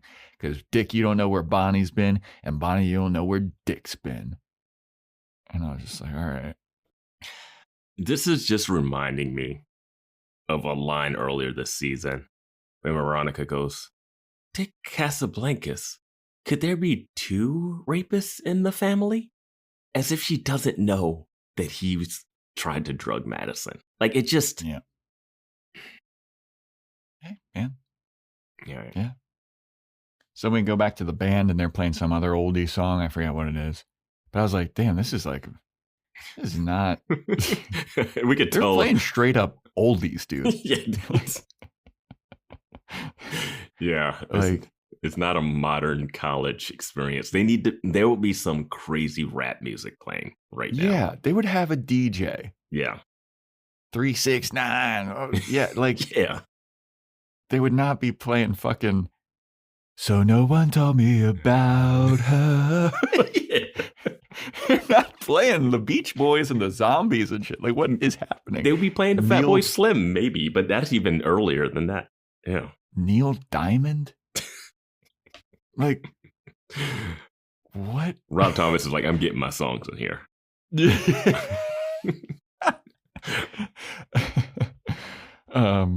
But then we go over to Mac and some dude's trying to hit on her. And she's wearing a shirt that says "Ask me about my STD" as like a deterrent for people. Did she own that beforehand? Or did she buy it for this party? She went to Spencer's Gifts and she bought that. That is a Spencer's Gifts shirt. Yeah. And the guy's like, "Hey, I noticed you got a soda cup. You want some whiskey for it?" And she's like, "Yeah, sure." And he pours some whiskey in her drink. And then she puts the coaster in it. Mm-hmm. And she's like, oh, all right, cool. You're not trying to drug me, but... And then she just dumps out the soda and the whiskey. And the guy looks at her like, Jesus, what's your problem? And he just leaves. Yeah. I was like, good for you, Matt. I mean, this guy technically didn't do anything wrong. No, yeah. He's just trying to hit on her. I mean, they're all underage drinking. And it doesn't. Yeah. It's not like it's anything like he gave a person with... She was just trying to save $5. She wanted booze. Yeah. Who doesn't? Except for me. I love that this guy had a flask. Yeah. So we then go back to Cyrus, Odell, and Keith. And Odell is there with Keith. And he's like, why, Keith? Why would this happen to me? Why would someone sleep with another man's wife? Is there no honor left between men? And Keith is like, I mean, your wife is pretty hot, man. He's like, but I mean, is this about me and Harmony? Am I main charactering it? Yeah. Am I the main character now? Why is Keith... I mean, Keith has had to give bad news before, but I don't know why he feels like he needs to get drunk with Dean because Dean's wife is cheating on him. This would be... They're bros. They're boys. This is what you do all the time. Like, this isn't... This is like a funeral director going over to someone's house because someone... Like some family member died with someone. He's like, I'm going to spend 12 hours with you hanging out because of your set. No, it's like, this is, you give news of people cheating left and right. Mm-hmm. Dean Odell does not get the sit down, let's bro it out, we've been best friends treatment that they're doing here. Yeah. But I just love that Odell's like, who would do that to somebody? It's disgusting behavior. There's no honor. Are there no honorable men left? How could someone do it? Keith's like, all right, I get it, dude. I mean, if someone would do that, I would hope that their daughter would like go and sleep at their friend's dorm room just to stick it to that dastardly person. But what if that person got in a car wreck and they had doubts about like they didn't regrets? But then after the car, Maybe Landry got a speech, sometimes you just want to live life without regrets, It's very convincing. And then after you do it, you fully regret it completely. Undercutting exactly the reason you did it. But Odell's getting kind of drunk. They've been drinking whiskey together. And he's like, I'm going to pass out on this couch. Mm-hmm. And he's like, I feel like I was warned about this, it would make sense. This guy's more age appropriate, and oh god, this sucks. And he's like, before I go pass out, can we have a couple more drinks? Keith's like, all right, yeah, sure. So he goes over to a bottle, and then Odell goes, no, Keith, no, are you kidding me? Keith, you are about to open a 40-year-old bottle of Glenkraken. Did he say 40-year-old or $40? 40-year-old. Okay, cool. Because I thought he said $40 bottle, and I was like, that is not expensive for this Dean's lifestyle. Yeah, no. Okay. It's 40 years old. Bottle of Glenkraken. One of the finest aged whiskeys in the world, and I don't want to open that tonight. I want to open that when I can savor the drink and I can taste its sweet, sweet victory. Tonight, I just want to get drunk. So give me the swill, Keith. And Keith's like, all right, man. I don't know why I'm your bartender now, dude. And can you write me a check and travel expenses for going to Sacramento? Yep. So then we go back to the party, and this is the third time I wrote Jesus in all caps. Same. This is what is up with people in this. This is why Neptune's the worst, because the people. Yep. So Wallace and Piz, they're at a party. They see a girl passed out on the ground. Mm-hmm. And they're like, hey, there's a girl passed out on the ground. We should go check. And they go over, and this girl, her friend, is standing above her, just partying, listening to fucking Good Vibrations playing. Beach Boys. Good vibration. I'm talking about good vibration. Hey, put on that monkey song I like. I'm a believer. Do, do, do, do. Meanwhile, there's a classified ad. I'm going to rape someone at this party. Yeah. And then I saw her face. Do, do, do, do. Now I'm a believer. So Wallace and Piz go over to this girl and she's like, oh, don't worry about her. She's fine. She's just drunk. Don't worry about it. And then Wallace and Piz are like, are you sure we're going to dunk this like coaster and make sure she wasn't drugged? They're like, don't even fucking worry. The safe ride home guy's going to come and get her. It'll be fine. So Dude, the why RA. is her friend such a jerk? Oh, yeah. The friend is such a jerk. It's crazy, dude. They're just like, yeah, don't fucking worry. And she like kicks her. See, she's fine. Yeah, I called the safe ride people. Guys, stop hassling me about stop being concerned about my friend that's lying flat in the middle of this concert. Somebody could trip over, kick her in the face by accident. I mean, it is a rager. The band is playing. This girl is out the Four cold. Seasons right now. You kidding? This girl There's going to be a riot. This girl is out cold. Like out cold on the ground. It's insane. God.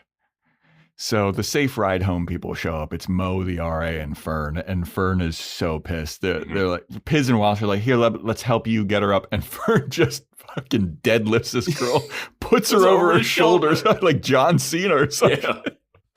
I was like, holy shit. But Fern is super pissed, and she goes, nice way to take care of your friend. I was like, yeah.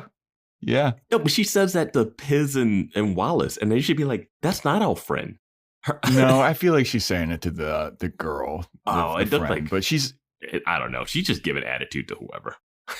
Yeah, and Wallace and Piz, they go to Mo, and they're like, what's up with her? And Mo is like, ugh, that's just Fern. She's always like that. She She hates picking up drunk girls from these rape parties. I don't know what her problem is. They treat the only person concerned about what's happening on campus as like an angry psychopath. Granted, they did the fake stuff. But she did fake a rape. But they do have the right attitude about these things kind of happening. Other than anybody else seems just like, oh, well. Yeah. I mean, in my note, I wrote the quote, nice way to take care of your friend. And I wrote, Fern is right. Yeah, I mean, just it's so crazy. So anyway, we go back to Odell's office and Keith is there. And he's like, hey, man, you want to ride home? Like, what are your plans the rest of the night? And he's like, I'm just going to pass out here. He's like, all right, well, I could give you a ride home if you want. And Odell's like, no, I'm going to pass out. I'm going to sleep in this office. I don't want to go home. And Keith's like, all right, well, I'm going to leave. I'm going to head out. And Odell's like, all right, good night. So Keith leaves. And then Odell does like the sneaky look over. It's like, is he gone? Yeah. Like, you could have gotten rid of this guy a long time ago. Like, right? Like, what are you doing? So after he confirms that Keith is gone, he gets up, goes over to his desk, grabs some keys, unlocks a cabinet, and grabs a gun, a 6-shooter, and he twirls the fucking the bullet chamber. It does the snap into it. holds it up to his face like a Charlie's Angel. Dude, I do love the chamber twirl, though. Mm-hmm. That is a cool move. Here's the thing. Wasn't he supposed to hang out with his wife that night? Yeah, they were supposed to go to Outback and get a fucking bloomin' onion. So how is what we find out later happening that night? Yeah, she was supposed to go to some teachers conference or what was it, like soccer practice, something that she was supposed to be at. Maybe it's a different day, actually. Maybe, yeah, because when Veronica's talking to him, he's about to hang out with her that night, and that was earlier. So when he's walking out of work, when Keith comes, that's a different day after he already spent time with her, probably. No, I think it's the same day because he's all in a good mood. I think he's just in a good mood because he spent time with her the night before. Oh, all right. Because because the first day that Veronica comes is when that next night. That's when she tells Keith about the affair. So it's like the day before. Yeah. So she just bounced back real quick after that. Yeah. So we go back to the party, and Veronica sees Tim Foyle at the party, and she's like, "Huh, what is what is he doing here? They let this narc in here? Right? I mean, even if he was a student, you just take a look at that guy and he is not allowed in the party. Yeah. Yeah. He's got like the suede, like the That corduroy beige. jacket with Yeah. the elbow patches and shit. Like this guy, his fucking awful wig that he's definitely been shaving girls' heads with and making a wig out of their hair. Yeah. Yeah. So he's at the party and he sees Bonnie on top of Dick. And he goes over to her and he goes, I've had enough. It's so big. It's such overacting. I loved it. And Bonnie gets off of Dick and he goes, I knew about this and I know about it all. For every guy that you were with, I was with someone else too. And I was like, no, you weren't, bro. No, you were not. No, you were not, sir. I hate when people try to pull that move. Like, you don't know how many people I was sleeping with. It's like that. You're the one that's hurt by this. You're not throwing that out at me. Yeah, I take one look at you, Tim Foyle, and I know you were with nobody. My good man. But then he's yelling at her. He goes, you think I didn't know? I know everything. And then, like, the whole party is staring at this, as they would. Do you think his rape detective board was not solving the rape but tracking Bonnie's whereabouts? That is exactly what it is. I think that's what it is, because it's like she was hooking up with one of the other Pi Sigs, and then he had Dick Casablancas. He wasn't looking into this rape case at all. I really, it can't. He has to be looking into this case. He's the one that mentioned he's the one that mentioned the DNA thing. Oh yeah, you're right. He has to be, because I have to think that someone on campus that cares about solving this. I just need to know that someone cares about this outside of Veronica. Nobody cares about this, dude. Nobody cares about this. But after he screams that I know everything, and everybody's looking at him, he notices that everybody's looking at him now, and he's like, huh? And he just leaves. Dick is sitting there like a little bitch this whole time too. Yeah. I'm like, Tim Foyle is not threatening. He's not like I don't know, man. threatening. He's going crazy in this scene. He's going crazy, but here's the thing. Being in a frat means you have a preppy gang. True. Yeah, the 09ers, basically. Yeah. But they're just like letting some guy just yell at a frat brothers hookup, basically. I mean, all the frat brothers would laugh at this guy. Yes, they would laugh at him. They would grab him and kick him out. Like, it'd be like, yo, that's your girl. All of us have hooked up with your girl. She's worth like 3 points in our points game. Yeah, now. and everybody's drunk and like the fact that Dick, who always has a line or something to say, is just sitting there like, I was like, yeah, man. Even the other frat threw Wallace in the closet. Like, yeah, that's true. These guys are doing nothing. Yeah. Yep. But so Foyle's trying to leave. Veronica's going to go follow him. But as she's trying to follow him, she sees Logan and Mercer. She sees Logan chatting up some ladies, and they make eye contact, and Veronica's all sad, and Logan's all sad. She walks. The Mexico murder boys together. Back together again. Mercer's playing with matches.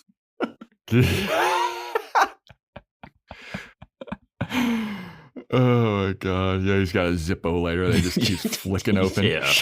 It's like, my god. So Veronica walks over to him, and Mercer's like, hey, what's up, Veronica? Cannot read the room. And then he excuses himself. He's like, all right, well, I gotta go. It's time for Mercer in the Morning or whatever his fucking house music show is called. So he leaves, and then Veronica and Logan just stare at each other for a good 3 seconds, and she's like, hey, how are you? And Logan's like, I'm good, how are you? And she's like, I'm doing all right. Logan's like, oh, nice new bangs. And Veronica's like, oh, thanks. And then Piz and Wallace show up in a gusto. Mm-hmm. And they're like, hey, we found a positive. We got a coaster positive drugging thing. We found something. It's a cup that's labeled for Kim Kaiser. And then Veronica's like, oh, God, where did Kim Kaiser go? Has anybody seen Kim Kaiser? And they're like, no one's seen her. We don't know where she is. She lives off campus at Harborview Apartments, though. And then Logan's like, wait, what's going on? And they're like, we've been testing all these girls' drinks to see if anybody's been drugged. And this girl, Kim Kaiser's been drugged. And Veronica goes, well, all 4 of the girls who were raped in their own rooms. Mm-hmm. So we got to go find Kim Kaiser, who has the closest car, because I parked really far away. I parked like so far away from this party. And I love taking long, dark walks to the parking garage just because nothing bad has happened to me. Yeah. How did they know that she lived off campus? I don't know. But Logan's like, I have the closest car. I parked right outside or wherever he is. I can go. I'm going to go. And then Veronica's like, no, you can't. And he's like, Veronica, please. Let me do this. Let me do this. Veronica's just like, all right, fine. I'll throw you this bone here, Logan. And then Wallace's like, come on, I'll go with you. It'll be fun. Yeah, it'll be great. 2 guys will show up at a passed out girl's place, knocking on her door, try to get in, and then have to explain what we're doing here. Yeah. Yeah. Yeah. So Logan and Wallace, they leave. And Veronica and Piz, they're at the party still. Mm-hmm. And the band is just finishing up their set. They just got done playing 25 or 6-4, which is a heater, by the way. And I don't know if that's not what they're actually playing, but Chicago 25 or 6-4, great song. So after the band's like, all right, well, that's our set. We'll be back in a couple minutes. Veronica goes up. Oh no, they're not gonna. No, they're not coming back up. No. They're not coming back up because they're like, thanks for listening to our oldies covers. We really appreciate you all. And now for some more entertainment, we're just gonna switch over to Mercer in the morning. Mercer in the evening. Mercer in the evening. I mean, it could be past midnight, technically morning. Yeah, I don't know. I don't care enough to nitpick that. Veronica goes up to the mic and she's like, hey, we're looking for Kim Kaiser. We think she's been given a date rape drug in her drink. We tested it with the coasters and it tested positive. So if anybody knows where Kim Kaiser is, and everybody at the party's like, Jesus Christ, this is the last thing I want to be hearing. Ooh, take off your top. Take off your top. So people are throwing beads at her. Yeah. Come on. So then we go to the Neptune Grand, where Landry is just gotten done fucking the shit out of Odell's wife. My God. He is all shirtless. He's like in bed. He's like, hey, honey, where you going? And she's like, I got to get back home. She's putting her earrings back in. And she's like, God damn it. Are you always stoned, by the way? Let me throw this on top. You're stoned all the time. Every time we hook up, you're stoned. And he's like, what can I say? I like getting stoned. And then they smooch. Mm-hmm. And then there's a knock at the door. And they're like, I wonder who that could be. They don't look through the peephole. They just open the door. Yeah. And it's Cyrus Odell. And he goes, hello, honey. And then he comes into the room. He's like, nice to see you here. And Landry's there like, oh, no, this is the guy who signs my checks. Fuck. Yeah, it was wild to have the dean's wife cheating on him. Like an episode after he went through what he went through for his stepson. I mean, just... She's an evil person. Yeah, just like feelings and age difference and being in love or not in love with them. Like if we compare it to the Harmony thing, the man was like taking a private detective to Mexico and like doing some illegal shit to save his stepson, help you save your kid. He's dealing with your ex. And then this is what you do. It's not even like you're not even gonna cheat with like some random. You're gonna cheat with the guy he works with. Yeah. It seems. I mean, based on the mechanical engineering, the eyes. Yeah, she was. I feel like she tries to. I think she'll cheat with anybody. Like she was eyeing that mechanical engineering teacher. Yeah. Yeah. So then we have Veronica. She's waiting for someone to tell her about Kim, and then some girl comes over and she's like, Kim didn't come to the party. It was actually Kim's little sister, Carrie, because Kim gave her ID to Carrie, who's younger. So then Veronica's like, well, where's Carrie? And the girl's like, she went to her dorm in Venice Hall or whatever. And Veronica's like, all right, well, this has all been like, now we have to get to Venice Hall. And Logan and Wallace, they're going to the wrong place. And phones don't work. No, they of course not. No. Nobody has a cell phone in 2006 that we've seen multiple times. So then the sheriff department, they get a call about a bomb threat at Venice Hall in the Hearst dorm, which is meant to like evacuate the dorm. But Sachs hears about it. He's like, don't worry about that. Shit happens all the time. It's finals week. That's the Hearst campus police. They can handle that. And the sheriff, we're not going to alert the sheriff. He's home asleep. So don't even worry about that. I remember a previous episode where I pushed back on like Sachs being a good guy. Mm-hmm. Fuck Sachs here. Yeah, he's an idiot. But also, I thought that Sachs was the good guy. I thought that he like kind of cared about stuff. You gotta, this is what you have to understand. The people that work under someone like Lamb, they enable Lamb to do it. And they are part of the problem too. Yep. Here's the thing about this call. Like, I'm mad at Sachs for not taking it seriously based off of what they should have known about the newspaper. Like, that should have somehow got to them. And what's been going on at that campus. That campus had a kidnapping, which they still think was a kidnapping of a trustee. And they has the serial rapist there. Send what are you guys doing? Just send somebody down there to check. You know, you guys got nothing else to do. Yeah, I mean, Sachs is there just like playing a crossword puzzle or some shit. So you have that. But also, we got to assume Veronica called in this bomb threat, right? Yes. Why not just say what you think is happening? You had no problem going to Sheriff Lamb and saying, Parker thinks Mercer did it, and I think you should arrest him. But here you want to play coy and call a bomb threat in? Just say, hey, this is happening. Who cares if they come down and find out it's not? Who cares? Yeah. But that is something that would actually be on their radar. The bomb thing is a 50-50 hit. Well, it kind of tracks with Veronica's whole thing from earlier about like, you really think anyone's going to care about a rape whistle? You really think anybody's going to like believe a rape or whatever? Yeah. Which is, I guess that's why she calls it a bomb threat. But it's like that thing where you got to like where you call in a fire and you yell that's fire. What I was about to say. Yeah. If you're, they say that like if you're being raped or something, it's better to yell fire because people, I don't buy that. Exactly. I don't people buy that. People aren't running towards fire. Yeah. No one goes, fire. Shit. Let me go to it. Yeah. Someone screaming at the top of their lungs would just in general, like, I'm not just like, you could ignore that if you're like in your house and it's happening outside and you're like, I'm not going to go. But like if you're around, whatever. The thing is, I don't understand the messaging of the show when that's the like logic that gets told. And she's like, rape whistles don't work. This don't work. And they're trying to prove that. Are they trying to prove that these things do work? Or I just don't know. Well, there's also that whole thing about like the bystander effect when somebody is like screaming, help me. And everyone just assumes that somebody else will help them. Or whatever. Exactly. But like you're calling in the sheriff department, which it's their job to investigate this stuff. And then they were like, nah. Yeah, I don't think Hearst campus police will take care of that. I don't think you have to be so coy on the phone call about this thing. Yeah, I guess. I don't know. But we go to a dorm room and we reveal finally who is the rapist. Part 1.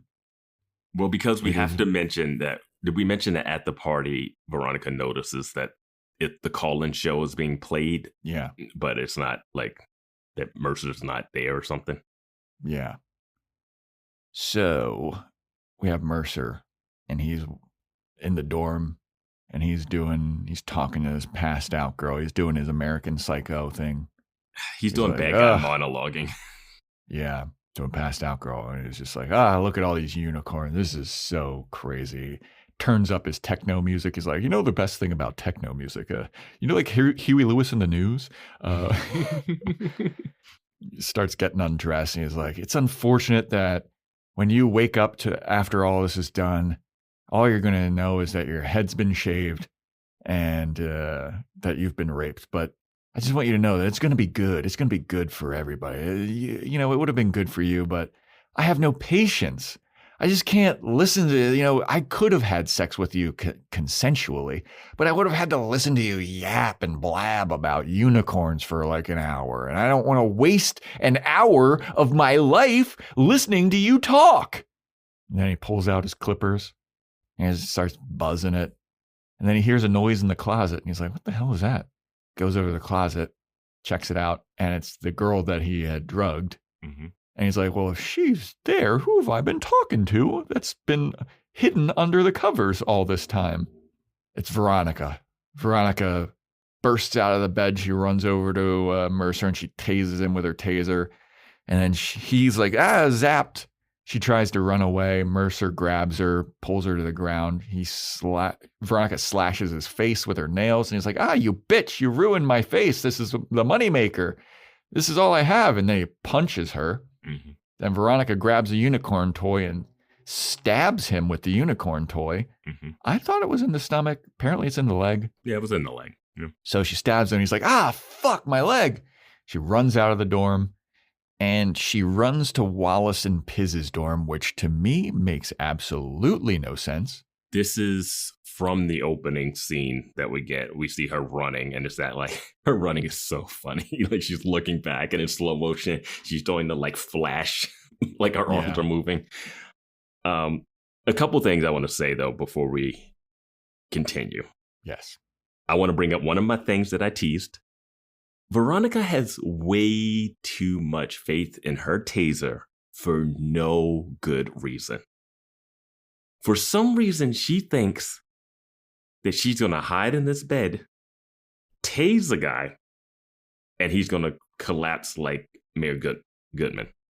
Yeah. I have never seen anyone that she tased go down, ever. Including herself. Remember, she got tased like 3 times when Beaver was tasing her, and she's like texting people. Maybe she threatened to tase that like kid that was on the pizza robbery type things.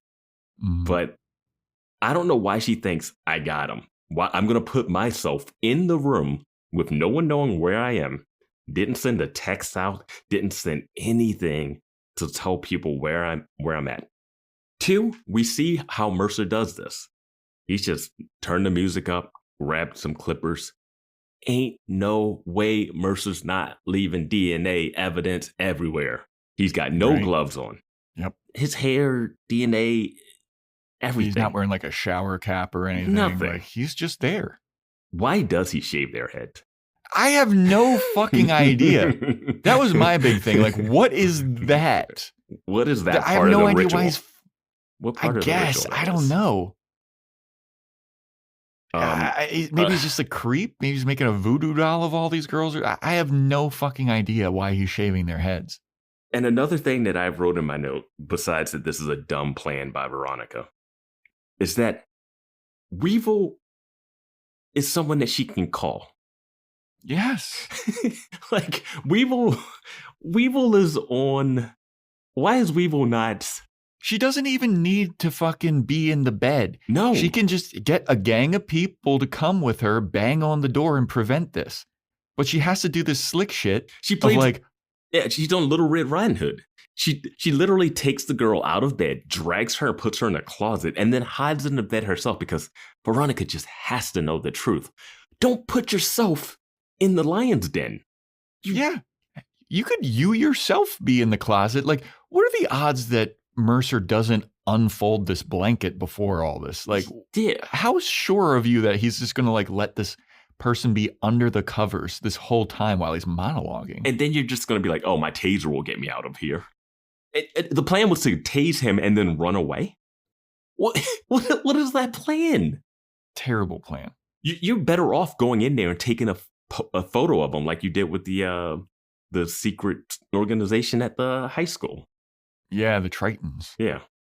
Yeah, dude, I just don't understand the plan. The plan is so god awful, and I just don't understand. I guess it's like his calling card. You know how like serial killers have calling cards and they like leave a lucky charm or some shit. Like, oh, this is my calling card. Like, I guess that's what his hair thing is. Or a memento from your taking it, or something. But they don't really explain that part of it. I mean, maybe they will in the trial that Mercer's definitely going to get off of. Which we will talk about. Yeah. Like, oh my God. But like, he turns on his own radio show, his own radio station to listen to some house music. He's like, this is the shit, dude. Yeah. So yeah, Veronica stabs him. And when she ran to Piz and Wallace's dorm and she's banging on the door, it's like, Piz, Wallace, somebody help me. I'm like, they're at the party. You know that Wallace is with Logan right now, and you left Piz at the party. What are you thinking? Mm-hmm. Mm-hmm. This is the dumbest fucking shit I've ever seen in my entire life. And here's the message I would like to give anyone that, unfortunately, if you ever find yourself in this situation, you're screaming and you're knocking on every single door. Every single door. She's running past doors and not hitting them, not screaming, and then just stopping. Yes. When Piz and Wallace don't open the door, she sits down on the ground outside of there. Like, why would they be you in their weren't room? the one that got tased? Keep running. Yeah. She does get her head slammed on the floor. She did. Yeah. She might be a little concussed. But still. So yeah, then it's the scene from the beginning of the episode that we saw, and Veronica's on the ground. She looks to her right, and we see the boat shoes, and Veronica looks up, and it's the R.A. Mo, and he's there. And he's like, hey, Veronica, are you okay? And she's like, no, Mercer's the rapist. I found out who the rapist is. I stabbed him in the leg, and he's chasing me. And Mo is like, hey, whoa, okay. We'll get this covered. Just come to my room. Everything will be fine. So Veronica goes to Mo's room, and he's on the phone with the police. He's like, hey, called the police. They said that they're going to get here as soon as possible. And Veronica's like, hey, that girl, Carrie Kaiser, she's still in the dorm with Mercer. I don't know what happened to Mercer after I stabbed him, but we got to go get that girl. And Mo is like, all right, cool. I'll go down. I'll go get the girl. You stay in my room. You'll be safe here. And Veronica's like, all right, cool. And he gave her some tea, and she's drinking the tea. Surprised she doesn't have one of those blankets around her. Yeah. Hot chocolate. So I brought up before in a previous episode that when R.A. Mo finds the girl whose boyfriend was missing, that Veronica tracked down, he gave her tea. And I was like, why does she have a cup of tea? And it's literally to foreshadow this thing. But this is also... We also got the foreshadowing of he's got keys to every dorm. Yes. But it's also crazy that Veronica would sit while he made tea and then sit down and have the tea before she goes, oh yeah, the girl is still in the room. You don't have time to be making tea. No, he got plenty of time. Mercer has time to get away. He's got time to like hurt that girl. Like tea takes minimum 3 minutes. Maybe 5 if you're heating up the water. What are you doing? That's 5 minutes. Yeah. I know you're not worried about him going back to Mexico because he's banned from there, but like what like what are you doing? This is vital time. This is tea's healthy though. That'll cure a concussion. Yeah. So Mo leaves, he's gonna go reprimand Mercer, gonna go find him, and he leaves and he's like, stay here, Veronica, you'll be safe. So he's gone, and Veronica's sipping on some tea, and then she looks up and she sees a cork board. She sees a bunch of pictures of Mo with Mercer. So dumb. And she's like, oh my fucking God. She's drinking the tea, and then she starts to get this is a different effect for the drugging, but she's been drugged. Mo has drugged the tea. And she runs over to the fucking door, and the door is locked. She can't get out of Mo's room. He installed a lock from the outside lock for his... How? Yeah, I don't understand how that's the thing. But then Veronica's like, oh shit, I am trapped in here. I've been drugged. I'm going to get raped. She looks over to the window. She opens the window and sees that she's at least on like the 3rd floor. Even so it looks like can't jump higher. Out. Yeah, it looks like she's not going to survive that jump. Yeah, she's like, I am not going to jump out the window. I was still thinking like, maybe risk it. Yeah. So she goes, the classic move. She goes into the closet. Mm-hmm. She calls Keith on the phone, and he doesn't pick up. What could he be doing? What could he He's be drinking doing? with Odell. He's driving home. He can't drive and talk. He's like, what? Is this the night that the serial rapist said he's going to strike a party? Is this? But it's meatloaf night. I got some leftover meatloaf. Some leftover meatloaf that my daughter wife made me. So Veronica's like, God damn it, he didn't pick up. So she reaches up. She finds a hammer and she grabs a hammer in the closet. But as she's grabbing the hammer, a bunch of hair falls from the top shelf. And she's like, ew, ew, ew, ew, ew, ew, ew, ew, ew, ew, ew. Insane. Yeah. Here's a question. Why would they do this tonight? Like, R.A. Moe knows that Veronica is going to the party to keep an eye and try to track this down. Mercer's at the party. He knows Veronica's there. Mm-hmm. They're just getting really cocky or sloppy. Like, this seems like a time where you go like, all right, we're not doing this one tonight. Yeah. Take out a couple more classified ads and throw them off the scent. Yeah. And I'm sure Lilith House probably did put that ad up. I would assume. Oh, you think so? Yeah, I don't think that they would. It doesn't seem like their MO to like call their shot and then do it. I don't feel like they're trying to taunt Veronica or anything. If they see the classified ad, why would they go and try it anyway? But like, even if the Lilith House did it. Yeah, no, but why would you go if the Lilith House did it? Mo knows that Veronica has a team of people checking drinks, and Mercer saw her there. Like, there's no reason for them to enact its plan tonight unless it's like, we have to do it. It's this tonight or Mercer's never. Like, it's been a week since. I need more hair. Yeah. Why are they shaving heads, dude? And we got to count. Veronica said there's been 4. Mm-hmm. So, I mean, it's not like they're doing these every week. Like, this is including like last season. So it's not like they do this. Like, they might do this once every like 3 to 5 months. I don't know why they have to do it tonight. Yeah. I think you can hold off. Just fucking Mercer, beat your meat tonight. Like, fucking. It's not about that, Joe. It's about the power and not listening to people talk about beer and unicorns. God. Mercer's very confident in his game, though, in his riz. Yeah. I could have done it with talking to you for an hour. No, what? That's crazy. Honestly, he's a DJ that runs an illegal poker game. Oh, all right. I'll say my other Logan thing here. The other thing I teased about Logan, his fatal flaw. Dude has the worst friends I've ever. Like, it doesn't even. The fact that he still hangs out with Dick, knowing what Dick's brother did to Veronica, right? Yeah. Well, I mean, and just Dick in general. Yeah, I was gonna say take Deaver out of it. Dick is a horrible person in general. He's literally mooning the Lilith House that's happy that the frats are down because they didn't like all the stuff that the frats were doing, and he's standing there across from Veronica, who he accidentally drugged because of Dick, and just not like anything. And then guess what? Let me go to a new college. Let me just see if I can make friends with anybody. Guess who I'm friends with? Mercer. Guess what we do? We go to Mexico and like possibly murder a bunch of people. But guess what? I'm still hanging out with Mercer at the Pi Sig party that night. Mm-hmm. Mm-hmm. Your biggest, oh my God, Veronica, I need you. Don't force me to tell you this awful thing that happened.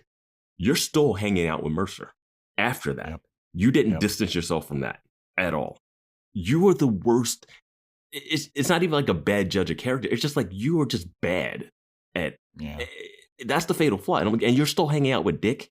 And Veronica has not once said, hey, I don't want him around at all. It drove me crazy when Veronica saw Mercer at the party. And he's like, hey, Veronica, it's fine. I'll leave. He's like, no, it's fine. You can stay. Do you not feel some sort of way about the story that Logan told you?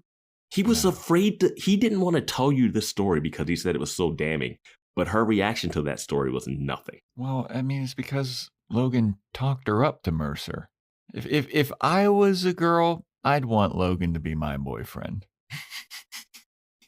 Remember fucking Mercer's speech to Veronica? He was nice. He said nice things about you when we were killing people in Mexico. It really makes you think about Mercer being in jail for the rapes and also being super cocky while he was in jail. Right? Just so calm. He potentially killed people and he's been raping people. This guy is a crazy, he's a psychopath. So the goal is, hey, I need you to get me off of the thing I'm actually doing, even though yeah. Well, wait. So then Mercer couldn't have done the one rape though, because they were in Mexico. What happened with that alibi? So that clears him of one of them, and Claire's was faked. Here's the thing that didn't make sense. The episode afterwards, they were like, well, you spent the summer in Mexico with Mercer. Like, Logan and Mercer were in Mexico, so she couldn't have done that one. But that one had to be the Claire. Was that the... Which one was that? That he was supposed to not do? Claire. No. I don't know what... Yeah, that's a good point, because they're trying to say, oh, the alibi with him playing the music and it being a call-in show isn't a real alibi because somehow he's able to pretend to be in a radio station. And yeah, I don't understand the radio station. Well, it wasn't pre-recorded. Like, that's what we learned from Piz, so he couldn't have done. But they are pre-recorded. All I'm saying is the one. They are pre-recorded at the party somehow. And that's what makes her think, oh no. But I'm with you. I don't understand how the being in Mexico thing cleared him from the one. Then who did that one? Yeah, who did do that one? Was that just Mo? Because like Logan's like, no, Mercer couldn't have done it. I was with him in Mexico killing people. So who did the head shaving rape at that point? Was that Mo? No, we were murdering people, so he couldn't have done that. We were ending lives in Mexico. And then, yeah, what was the point of the whole schedule thing? Oh, man. Yeah, I was thinking that, because even if you go to a radio station, I guess sometimes, I never did a college radio station, so sometimes you'll run the station yourself, but I would assume maybe there's another person there. But I guess he was going in, having the station, but he didn't even use the station as his own alibi. Veronica had to figure that out. Did he like fuck with the schedule and the spreadsheet or something?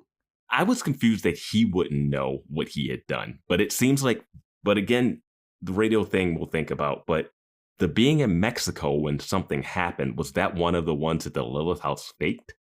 It has to be because that is an alibi. Logan's there with him. Which one are they claiming that he couldn't have done? I'd have to go back to the radio station one, the Parker one, they say he couldn't have done it because he was on the radio. Yeah. I'd have to go back to the Claire text message episode when the Lilith house is on there with the Piz and like see if Logan is in that episode.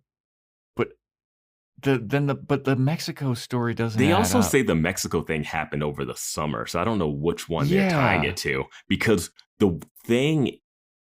Here's the issue. Here's the biggest issue here. Parker says, "Oh my God, I smelled that. I think it's Mercer." And then Veronica goes, "Okay." And then she goes to Sheriff Lamb and says it had to be Mercer because of the Parker thing. And then Logan shows up and says, "Hey, I know it's not Mercer because I was with him that night," referring to the Parker thing. And they were not in Mexico then. So the episode where the Claire thing happened was Wichita Linebacker. And it's the episode where Logan is with Mercer at the gambling thing, right? Mm-hmm. And then they have a fight. Logan and Veronica have a fight about it. And then Logan does say, like, I'm going to Mexico with Mercer this weekend, so you don't have to track me or whatever. But then Logan decides not to go to Mexico in that episode and hang out with Veronica. And that's the episode where Claire is supposedly raped, but she actually wasn't. So, but it's not a Logan's Claire thing. It was a Parker thing. The reason Veronica blamed Mercer is because Parker recognized him and then remembered his scent. And then she went into his house, into his dorm, and he had clippers. And then Logan says Mercer couldn't have done that one because I was with him. But it turns out he was on the radio that night. I don't know which one the Mexico alibi is for. Yeah. This is a mess. Yes, it is. Yes, it is. Yeah, this doesn't add up at all. Unless we're like greatly missing or misremembering something, like none of this shit makes sense. No, Parker was the one that targeted, who blamed Mercer. And then Logan said, no, he couldn't have done it. Yeah. I don't know. But yeah, so Veronica, after she finds a bunch of hair, Mercer and Mo come back into the room and they're like, they see the open window and they're like, could she have jumped out the window? And they're like, no, we couldn't have done that. And then Mercer just punches Mo for letting... He slaps the shit out of him. Yeah, he's like, you let Veronica get away. And then Veronica's phone rings and they're like, oh, wait, never mind. Sorry about that, Mo. She's in the closet. But before that, Mercer calls Mo prisoner. And I think what they're implying is that they used to be in that sociology class. And this is the same prison experiment tie-in that we have with that Sam and Ryder Strong character, where it's like abuse turns into this like dynamic of like codependency and some person taking advantage. I think that's what they're kind of like hinting at here. It is further hinted at because in that episode, Mo says to Wallace, I did that experiment and it changed my life. Yes. Yeah. So that's literally... So that's going to happen. And I guess that happened to Sam and Ryder Strong. That is... Yeah, because remember they got kicked out for cheating or whatever. Yeah. Because Ryder Strong or Sam was cheating for Ryder Strong or some shit. Yeah. And Wallace is like, you're taking notes for him after what he did to you? It's like this abuse leads to, which is a deeper thing that they're not going to touch on, you know, of abuse leading to the more, I don't think they'll have space to play with that with Mo, but yeah. So after Veronica's phone rings, Mo and Mercer go over to the closet and then they open the door and Veronica smashes Mo's foot with a hammer. Mm-hmm. And Mercer slaps Mo around some more for being loud. Mm-hmm. And he's like, we're going to get caught there. And then he's like, all right, well, let's just give her all the GHB we've got. And Mo is like, I'm out of GHB. And then Mercer's like, you stupid son of a bitch. All right, well, I'm going to go to my dorm. I'm going to get more GHB. I'm going to give her everything. And she won't remember the last year, not let alone tonight. Mm. And then Veronica pulls out her rape whistle and starts blowing it like a motherfucker. And they're like, what the hell is going on here? And then they had this like ethereal slow motion moment where Parker steps out of her dorm because she hears the rape whistle, which was foreshadowed earlier in the episode. And I was like, how far away is Parker's dorm from this? Because at least in my college, the dorms were separated by gender. There was the boys' side and then there was the girls' side. My dorms were not separated by gender at all. Oh, okay. So no, not at all. I guess she could be there. No, we had RAs per sections of our dorms, but within our dorms, they weren't co-ed dorms themselves, but like 2 doors down, you would have girls' dorms. Like we had. Oh, yeah. Interesting. Yeah, that wasn't like that at Maryland. Like everything was separated. No. Huh. Crazy. So Parker lives like on the same floor, I guess, as Wallace and Piz and Mac? Mm-hmm. All right. That's what they're going with. But she hears the whistle, Parker does, and she's going to go investigate. Her reaction to hearing the whistle is like this dramatic call to action. Or she's like, what? She stands up in the frame. And it's like, I guess the message is like, Veronica finally trusted the power of the whistle. Yeah. Like they're screaming. There's like hammers yelling. Yeah. There was knocking on a door frantically. Nobody heard any of that. Well, everybody's at the Pi Sig party. Are they though? Apparently not. Because we go to Mercer. He's grabbing all the GHB the world can fucking muster. Mm-hmm. And he starts walking back to the RA's dorm, RA Mo's dorm, and Parker is standing in his way. And Mercer's like, oh, hey, what are you doing here? And then Parker's like, what happened to your leg? Because his pant leg is soaked in blood, dude. It is bloody as fuck. Mm-hmm. And he's like, oh, don't worry about that. And she goes, did you hear that whistle? And he goes, no, what whistle? I don't hear anything. Get out of my way. And then she just starts screaming rape. Mm-hmm. And Mercer's like, what are you doing? And then a bunch of dudes come out of their dorms and they surround Mercer. And they're all like, hey, oh, what's all the commotion? Hey, what's going on here? What's all the commotion? What's all the commotion now? And then Mo comes out of his dorm and he's like, Mercer, sir, what's going on out here? And then everyone's like, Parker's like, there's somebody in there in that room and they blew the rape whistle and I know something suspicious is going on. And then some dude is like, is there anybody in that dorm? And Mo is like, Mercer, what do I tell him, sir? And Mercer's like, you're all crazy. You're all crazy. And this girl, this blonde girl, she's a crazy bitch. And why are we believing her? She's screaming rape at the top of her lungs. Ooh, why are we doing this? And he's like slowly backing away. He's doing the Tim Robinson hot dog. So he's like, we're trying to find out who's responsible for this. I'm like, he's got a bloody leg, a handful of drugs, and he's like backing up. And Mo's acting real weird. And just like all like the bloody leg. Here. My biggest issue with this scene is where did these helpful ally guys come from all of a sudden? This is the same hallway. Well, maybe it's not the same hallway that Wallace and them live on because Veronica was running down a hallway. She could have ended up going to. Well, no, he is their RA, so it would be at least in the same section. They'd be on the same floor. At least the same floor, same section, you know. We had multiple RAs per floor because it was like you would have like each RA would have like 15 to 20 rooms of students. Depending on the frat, depending on the dorm. Anyway, but Parker has to be close enough to hear the rape whistle. Yes, from a closed room. Yeah. Hey, it's a good whistle. Quality brand. Not the whistles that Pi Sigs were giving out. They're just kazoos. They were those party favors that come out with the paper. Oh, damn it. Oh, wait, they're playing Sweet Caroline. But where did all these helpful, caring dudes come from? Because guess what? Everybody in this episode that should care about what's happening doesn't seem to. Keith doesn't. Veronica doesn't. Wallace is making jokes. Piz is like, oh, we got to work at this party. All that stuff. These dudes come out like, what's going on, Parker? What's happening? Does this guy hurt you? Huh? And I'm like, why are we letting these guys get a chance to do this? And why is this not a Wallace moment? Why is this not a Mac moment? Why is this not a main character? Why isn't Weevil with a fucking wrench or something? Why is it just a bunch of dudes coming to her aid who we haven't seen at all season? It's like so many of them. It's so many of them that came out. I was like, are none of them at the party? Like, it's like 20 guys. To 12 of them. Yeah. At least. And then Mercer's like, this girl's a crazy bitch. Why are we all listening to her? He's got a bloody stabbed leg. Yeah. There's probably still the unicorn horn sticking out of his leg.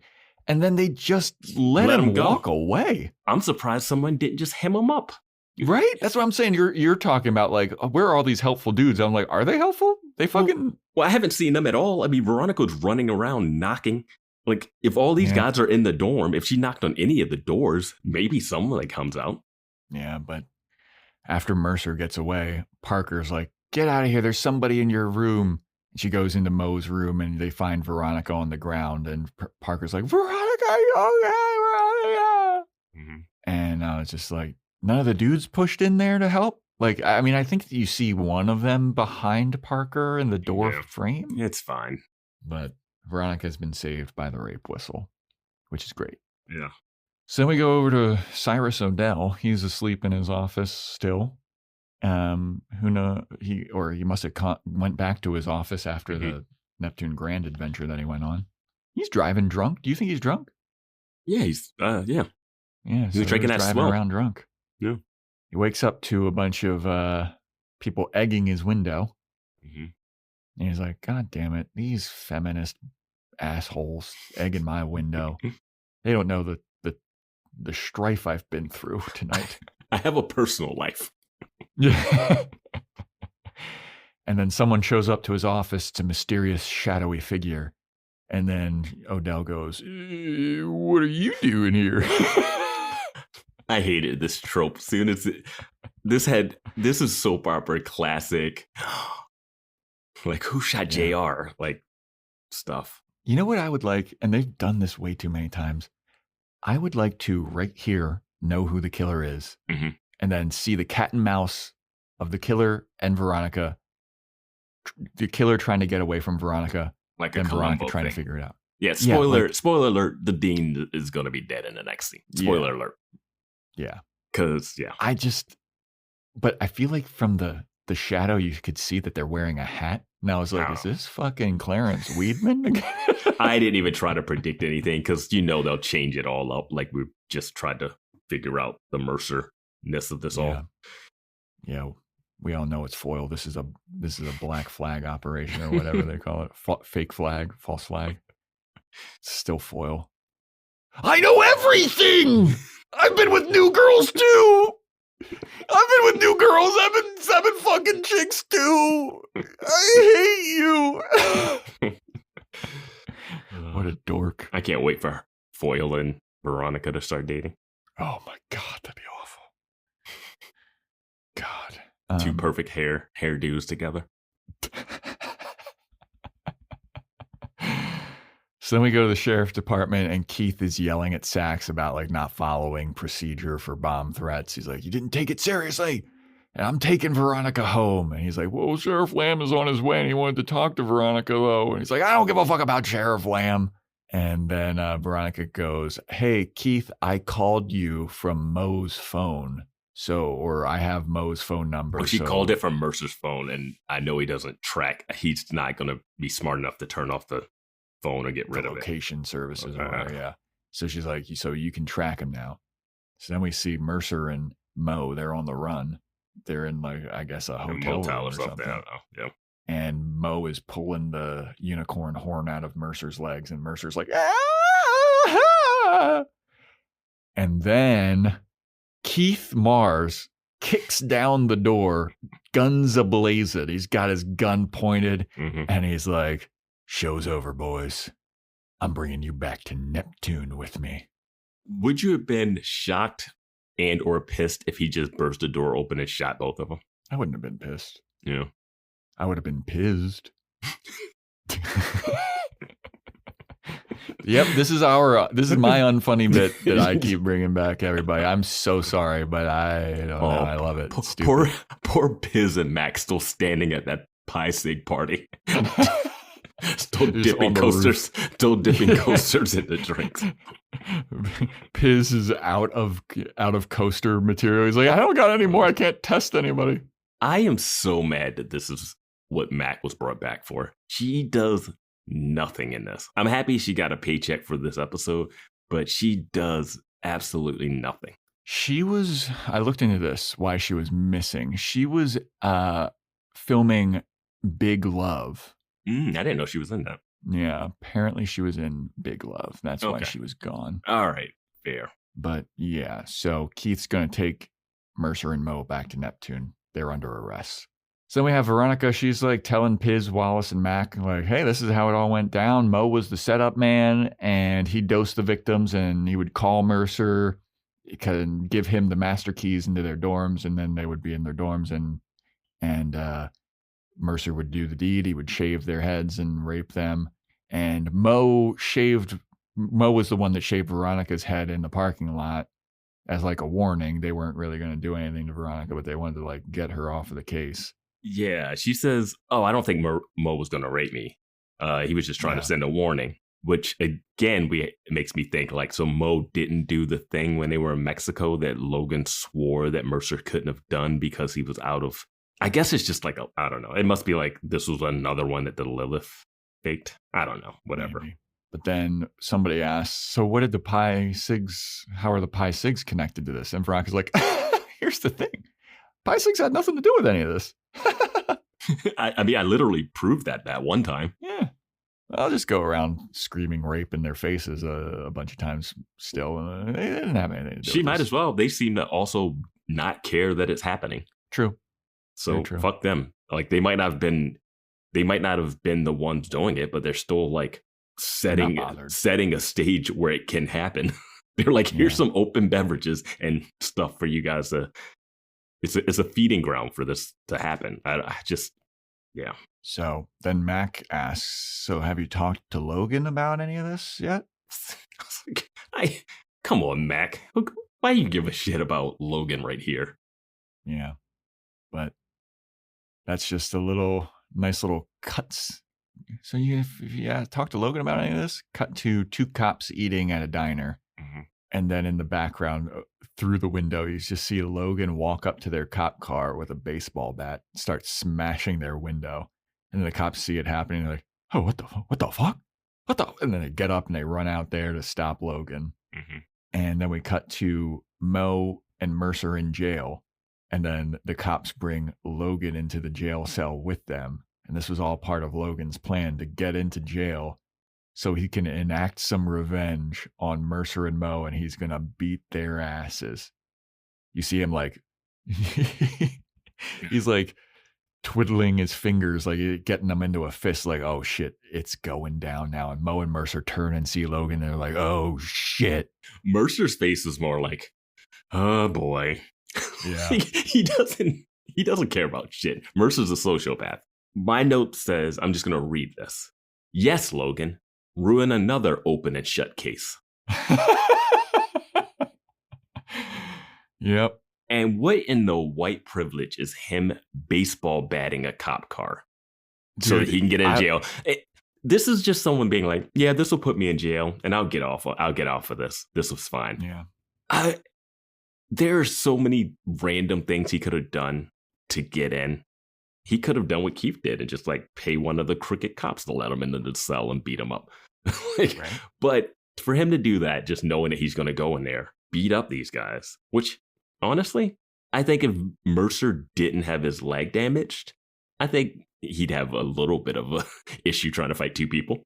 Yeah, 2-on-1. It's so, Mo is a dork. And Mo is a dork, but never question a dork that's running around drugging people and doing stuff like you. Yeah, you know what? Fair. Yeah, I mean, 2-on-1, that's difficult to manage. And in a cage, I like you. I'm going to go in there and beat them up, and that'll show them. And this is when I wrote, Logan keeps awful friends. You should have beat up Mercer when you were fleeing from Mexico with a fireball in the background. Logan leaves that jail cell with a shaved head and a fucking egg up his ass. I'm ready to go. They're like, you're not going anywhere. You smashed city property. And it's like, no, but I wanted to come and beat them up, and then I miscalculated. Yeah, we've been trying to get you in jail ever since you got away with destroying state's evidence. Yeah. They burned down a community center. The pool. Yeah. Yeah. Just... Again, the show wants me to root for this like relationship somehow. I don't know. Yeah. I feel crazy that I'm not on. Like, I feel like I'm supposed to be on board. I'm like, am I crazy for thinking I shouldn't be? I think they were going for like a badass moment because they show like Logan's fist like clenching, and you're like, oh yeah, hell yeah, Logan's gonna get some revenge. But I'm like, you fucking killed people in Mexico, probably. Yeah, and you shouldn't have been hanging out with this dude in the first place. You shouldn't be hanging out with Dick. And now this does not help anything. This is just you being angry and just wanting to get some payback for. And here's the thing: your payback isn't because they did it to anybody else. If you had found out this had happened and Veronica didn't have a little bit of her hair taken away, you wouldn't have done shit. Yeah. You guys don't. Nobody cares about what's actually happening. Yeah. So then we go to Weevil. Weevil's coming into Odell's office, and he's like, good news for you, buddy. I got that HD thing for you. I'm going to install it today. And he looks over, and you see Cyrus Odell. He's dead. He's been shot in the head and neatly placed on his desk, laying down there. And that's the cliffhanger of the episode. That's where it ends. Yeah. Taking some notes from True Blood, huh?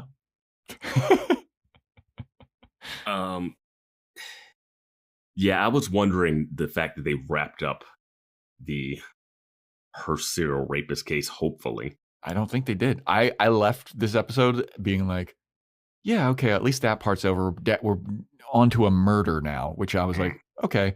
But throughout us talking about this, I don't think that they're done with that. I think Yeah, I don't know. I think it's just going to turn out that the one that they were in Mexico for was one that the Lilith house faked, and that'll be it. And the radio stuff is whatever.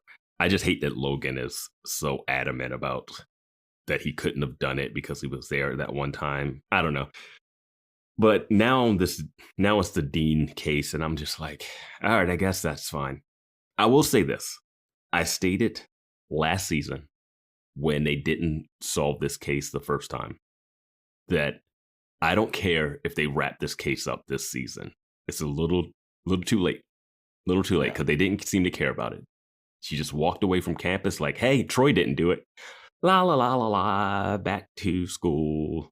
And I just don't think they handled this well at all. I'm kind of happy that it's possibly over, but I just did not like any of the handling of this. This is like and I'm happy it's not the whole season, I guess. So let's figure this out. Because by my estimation, there are 5 quote unquote rapes that have happened here. She says 4. Veronica says 4 at the party. Okay. So, here, that's why I'm counting them down. We have the girl from Arrested Development, Ali Shawkat, the Pacific Islander Club girl that told Veronica about the wig store, the black girl with the shaved head that was running the rally, Parker, and then Claire. We know that Claire was fake. At the end of the last episode, Veronica asked the Lilith house, how many of these did you fake? Do you think it's the black girl that was running the rally is the one that was faked? I guess because I don't know which one Logan is saying that Mercer couldn't have done because he was in Mexico, because the way they made it seem, and the way they made it seem when we're watching the episode, Logan is telling Veronica that Mercer couldn't have done it because he was in Mexico. And it seems like that's related to the Parker one, but it's not related to the Parker one because we saw Veronica look at the... Well, Parker also recognized Mercer's scent. No, but Veronica goes to the radio station with Piz, and she looks at the dates, and she goes, oh, that's when Parker was raped. And Piz has no reaction to that at all. And seems not to care about going to this party to stop a rapist that he knows raped a person that he's somewhat... That had a crush on him that he went bowling with, like whatever. Well, Piz is disgusted by Parker. I don't know. But so the Parker thing ties to him being on the radio at the time. So I don't know which one Logan is claiming that Mexico happened. Mexico for. So if you have to do it, it has to be the black girl Lilith house with the shaved head, because that was the beginning of school. Yeah, and the shaved head girl with the black girl, she was championing to get the frats kicked off campus. So that would make sense if she was a Lilith house fake. Yeah, and then they definitely said this was over summer or something that he went to Mexico for this thing. So it would make sense that school had just started. This girl had a shaved head.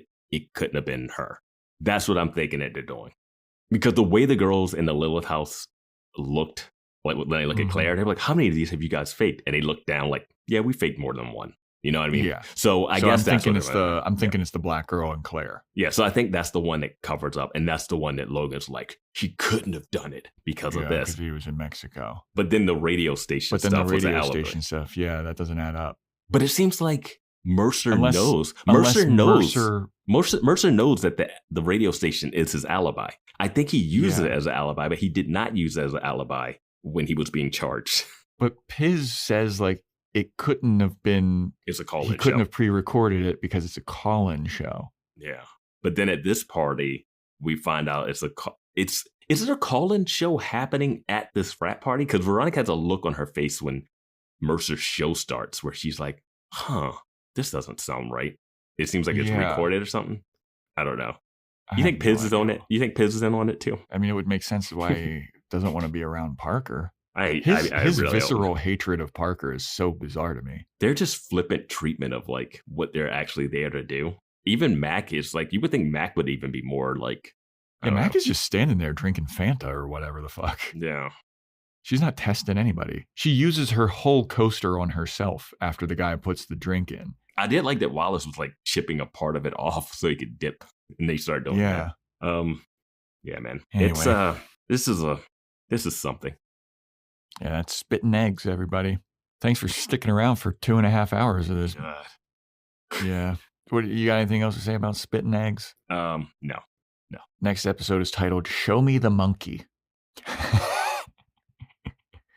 I have a prediction, not to do with the title, but my prediction is that the cops are going to claim that the dean killed himself and or blame it on the Lilith house because they'll see eggs on the window. So I think, yeah. I think it's going to be Foyle. Foyle killed the dean. That's your prediction for next episode. I'm going to say for the rest of it, Foyle killed the dean. Next episode, Show Me the Monkey. I'm going to say that they go to the San Diego Zoo and on a field trip. That's the only way to celebrate stopping a serial rapist is going to the San Diego Zoo. Veronica gets assigned an article that she has to take pictures for because she still works for that newspaper, right? Oh, yeah. She's got, That guy just rehired her or whatever. She's got to go to the zoo. There's something fishy going on with the monkeys. And that's my prediction, everybody. Thanks for listening. Thanks for all this. Join Discord. Let us know what you think of this episode and show. Join our Patreon, patreon.com/boyswatchingbuffy. We're doing True Blood. We're doing the Twilight movies. Eclipse coming out this month. And you want to shout out Apple Podcast 5-star rating review, Spotify 5-star rating, screenshot it, send it in to us. And stay tuned next time for when we talk about Show Me the Monkey.